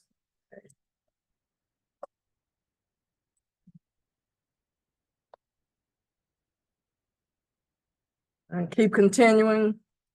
I fill out the consents, the customer surveys, keep continuing. Give me the warning up there. Okay. I'm gonna tell him.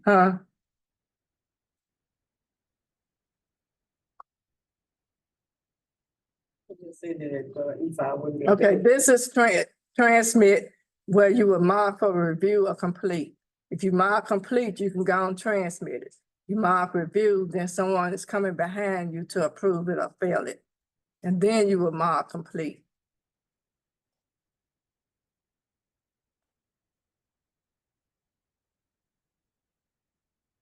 Any questions?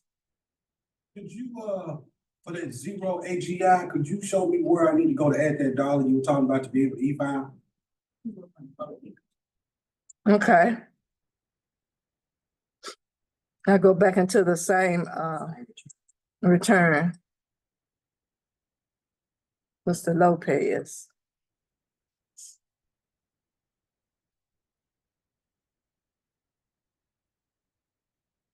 And you go up on the federal. Come down to the bottom, other income. And other income.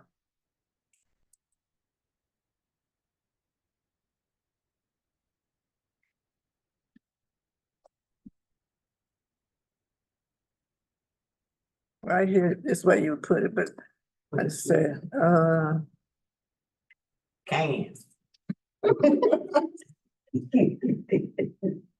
Oh, I type everything in caps too, all caps.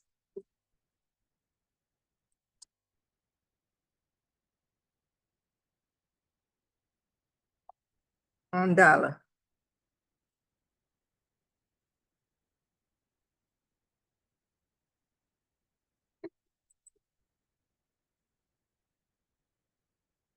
That's it. Anything else?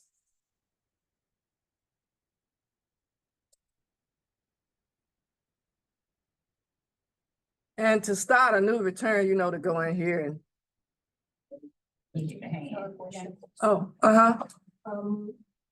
Can we do the ITIN request now? Because I know being on mobile before, it was a lot of people coming, their family I know the software can do it. Are we allowed to do it now or it's too not? Not yet. Matt and I are in the process of going through that, like certification with our spec representative. So we're in the process of doing that. We don't expect it to be complete this filing season. We're hoping for future filing seasons that Matt and I will be certified to do that. And then you can direct people to me and Matt once we have that certification next year. Are you talking about the W7? The I-10. The I-10 application. Uh-huh. Yeah, because that's one of the changes too. In those reports that show the I-10 accounts. That's one of the enhancements that they're gonna be showing. Yeah, just to clarify, we can still like work with people who have I-10s, but in terms of like them applying for an I-10, that's what Matt and I are working on for next year. Any questions? Y'all ready to go, huh? Okay, best practices. Wait a minute, Carol. One thing that Karen did, and I was trying to catch her, she was moving. When she was in that tax return, when she got down to the bottom, it jumped up over in red saying, then you know you could not electronically file that tax return and it told you when. If we started preparing return today, it would be the same thing. I think they start on the 27th or something like that. Yeah. So you won't be able to transmit it. You would do what you need to do as far as putting it in that right status. And before you transmit it, when that day comes, check it again because sometimes things can change. Question? You think it? No, And normally we would start usually a week before the drop dead date for electronically filing. But by us starting on the same day this year as electronic filing, then we shouldn't have no problems. We didn't have to hold any returns. Because normally you would have to hold them if we started next week. I'm already getting calls, texts. They ready? When do y'all start? When do y'all start? So best practices, normally I try to get to the site, no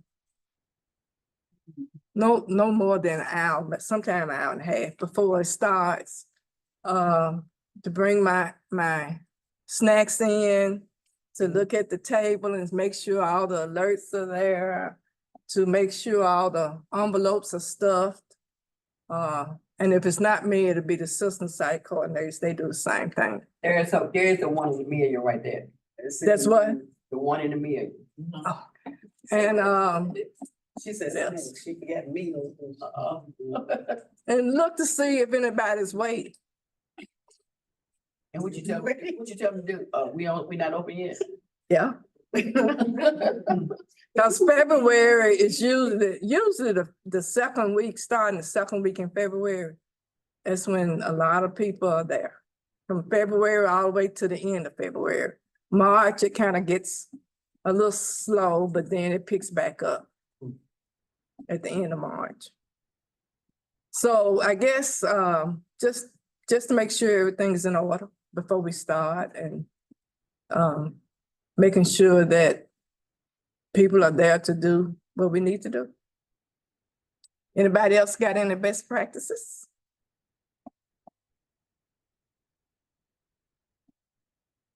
Well, y'all look so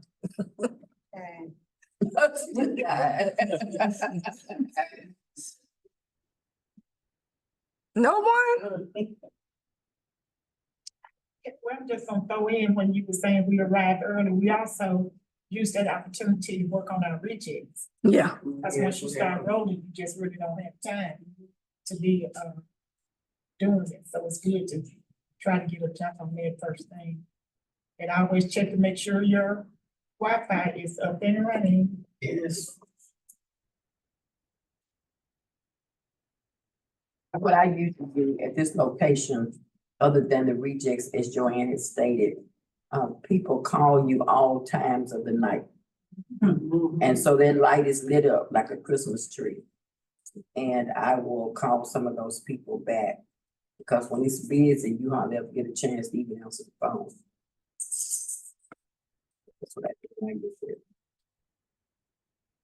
And normally when you complete a return, you're gonna put it in review. That's the first thing. And then whoever's quality reviewing it will put it in complete for it to be transmitted. And make sure that you are putting information in the notes section so that the next person that might look at their return will know what's going on. Shouldn't have anything in progress. That's another good, best practice. When they review their tax return, and when you go over, says this your correct bank routing and bank number, they'll say yes.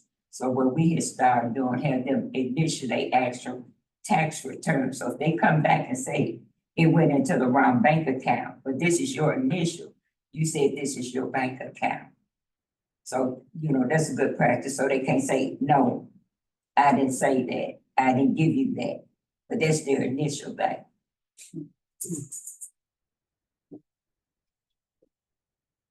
We got another hand, Karen. Okay. Karen, usually, when we open up, when my people come in and they sign up, I will get up and I will let them know that, you know, what time our operating hours are. I will let them know that this is a free service. I let them know what the guidelines are. If their return is over a certain amount of money, we cannot prepare a return. And I let them know if they're in a hurry, they can sign up for the next week if they want to. But if they're in a hurry and they're ready to go, they can go to a paid preparer. So, I don't want them just sitting there and feel not able to get it to them. Yeah. And then they're gonna want to call the office. where we are, a lot of times people come in. First thing they want to know what y'all got to eat. On a miss them. Because Then we it becomes have no. Oh, yeah, no, the homemade. a lot of people, because we do a lot of elderly people that's got diabetes and different things, and so we always have something there for them to eat. How nice. Nice. Always, because they're gonna ask, where is it? And, but these are people that's been coming for years and years. If we get new people, that's why I get up and talk to them, because I want them to know what our procedures are. And, we've never really had any big major problems. Oh, that's so nice. I'm so glad that they remodeled our area over there, because we had people coming in and asking what could they order. You know, there used to be a restaurant over there where we are, cafeteria. Cause yeah, and the people came in and said, I want a place, not here, you don't. Well, we've had to call the security guard on a couple of occasions. Yeah, people, especially when it's get crowded, middle of February and people in line and somebody got in somebody's spot and that kind of thing. Let's keep that highlight away from your sign issue.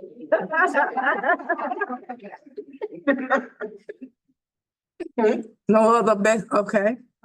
My side, I'm an artist, so I had to stop people from coming in, signing in. And so what I do now, they come in, they get the packet, when they complete the packet, then they can sign in. That's how I pull the people the packets on. Okay. They help a lot. Yeah, but some people faster than others. Right, yeah, yeah. Skip it my name. I just cut it out, okay? Sign it, baby. Sorry. Anyone else? Y'all excited? Ain't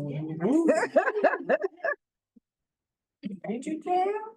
Okay, well, that's all I have. I'm gonna turn it back over to you. That's all I have. Is that it from, like, do you want to do the exam? Okay. Oh, yeah, Okay. okay. Okay, yeah.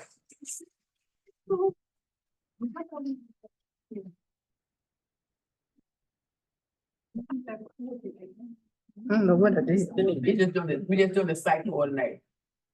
Cause most people, well. Site coordinator too. We didn't do the site coordinator till Thursday night. We did the other, that's what we're doing. You don't be doing Tuesday. It wasn't gonna be for you. Let's move on. Yeah, if you all need to review like any of the other 3 exams, those will be available in the recordings from the other training sessions. But today we're just gonna go through the site coordinator test because that's the only one we haven't already covered and the one that, you know, y'all have to take. So let me get.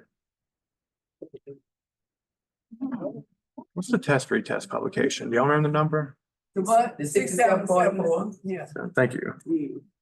You ready to go.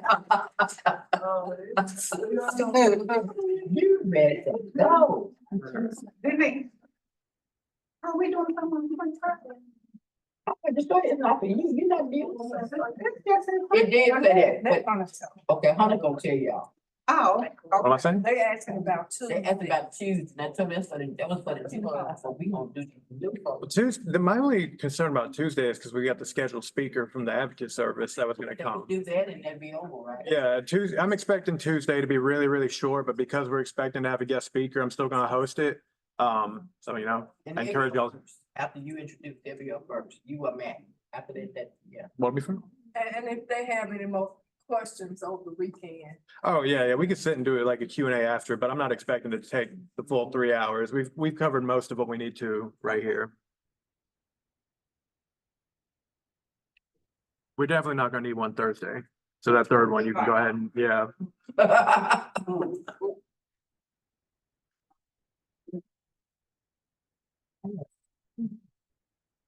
All right. We go, the site coordinator test. So it's 15 questions. Again, this will be the only one that y'all have to take that the other volunteers will need to take. So we'll just go through these. If y'all just want to shout out the answers, we can get through it pretty quickly. And all right. Oh, no, that's, let them volunteer and answer. Okay, that works too. All right. The site coordinator test is optional for the designated coordinator and alternate coordinators. True or false? Who wants to take a shot? B, that's fine. All right. That is false. That's correct.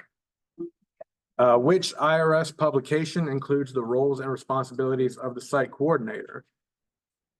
That's B. B, the one that they put in those slides a million times. So yep, the 5683, the handbook for partners and site coordinators, that's got all that in there. Prior to signing and dating the Form 13615 Volunteer Standards of Conduct Agreement, the sponsoring partner's approving official must confirm volunteer's identity, name, and address using government-issued photo identification and the required certification level of the volunteer. Is that true or false? That is true. If partnered-owned computers or IRS-loaned computers or printers are lost or stolen, the partner is required to notify the local spec territory office when? C, immediately or at least by the next business day. Since these are United Way computers, let me, Matt, Janet, someone on the FTP team know immediately. But yeah, please don't go a week and be like, oh yeah, a week ago we lost a laptop. Don't do that, please. According to QSR number 4, reference materials, all sites are required to have the following available for use at the VITA TCE sites in paper or electronic format. So this is a lot of what we looked at in that slideshow that had the stuff that had to be hung up at the site. That is true. 6 is coordinators are required to have a correct quality review process for 100% of the returns prepared at the site. The 2 acceptable methods of quality review are B, peer-to-peer review and designated review. We never do self-review or taxpayer review, which is just absurd. All questions and answers on page 1 through 3 on the form 13614C intake interview and quality review must be confirmed with the taxpayer and notated. That is true. It is acceptable to use IRS loaned equipment outside of the scope of the program, such as for personal use and after site hours. B, that is false. Which of the following is not a qualifying certification to earn continuing education credits? C, the 230 professionals is not for CE credits. Prior to opening every year, each site must have Form 15272, the VITA security plan, approved, signed, and maintained where? A, at the territory office, so that's something we've already sent off, so they have that for our security plan, but they store that at the territory office. It's at the territory office, so Matt and I have to provide that to them prior to us starting, which we've already done. But What did it used to be? it used to be at the Vital site. Yeah, it used to be at the Vital site. Yeah, it's a change. I mean, y'all can still access it at the Vita site, but they need, yeah, for this year, they need to have it at the territory office, so we already got it to them. Which IRS publication covers the requirements for alternative filing methods, including virtual and not in-person tax preparation processes? D, that is the 5450. At a minimum, all Wi-Fi or wireless connections at a Vita site must be encrypted and password protected. True or false? True. When conducting taxpayer interviews in close proximity, it is important to limit unauthorized access to taxpayer information and ensure privacy. True, that's very true. Yeah, please, no one wants people eavesdropping when they're giving out their social security number. Once a volunteer is added to the volunteer registry, how long are they removed from volunteering in the program? B, indefinitely. Once you're on the registry, you are on there indefinitely. And lastly, when a data breach occurs with a data breach occurs when a taxpayer's personally identifiable information is shared, used, or disclosed, whether physical or electronic, without taxpayer permission. True or false? True. Yeah, any leak of their information that isn't, what they gave it to us to do with, which is just to prepare a tax return, that is a data breach, so we need to be reporting that if that happens. And that is it for the site coordinator exam. That's it for the day, isn't it? Except for the new people, they have something, we ask them to stay focused on. The new site. So yeah, so we're about to wrap things up. Like we mentioned, new site coordinators, y'all are welcome to stay afterwards. We're happy to answer any questions or give any more information. Any other questions for everyone else I know we're a little early, but I think that's all right. Give y'all some Saturday back. So any other questions before we wrap things up and talk to the new people? Well, if not, then we really appreciate y'all being here. I know y'all already do a whole lot, but just, giving up a Saturday before you even get started, just y'all going one more step. So thank y'all very much. Yes, ma'am. Okay. Okay.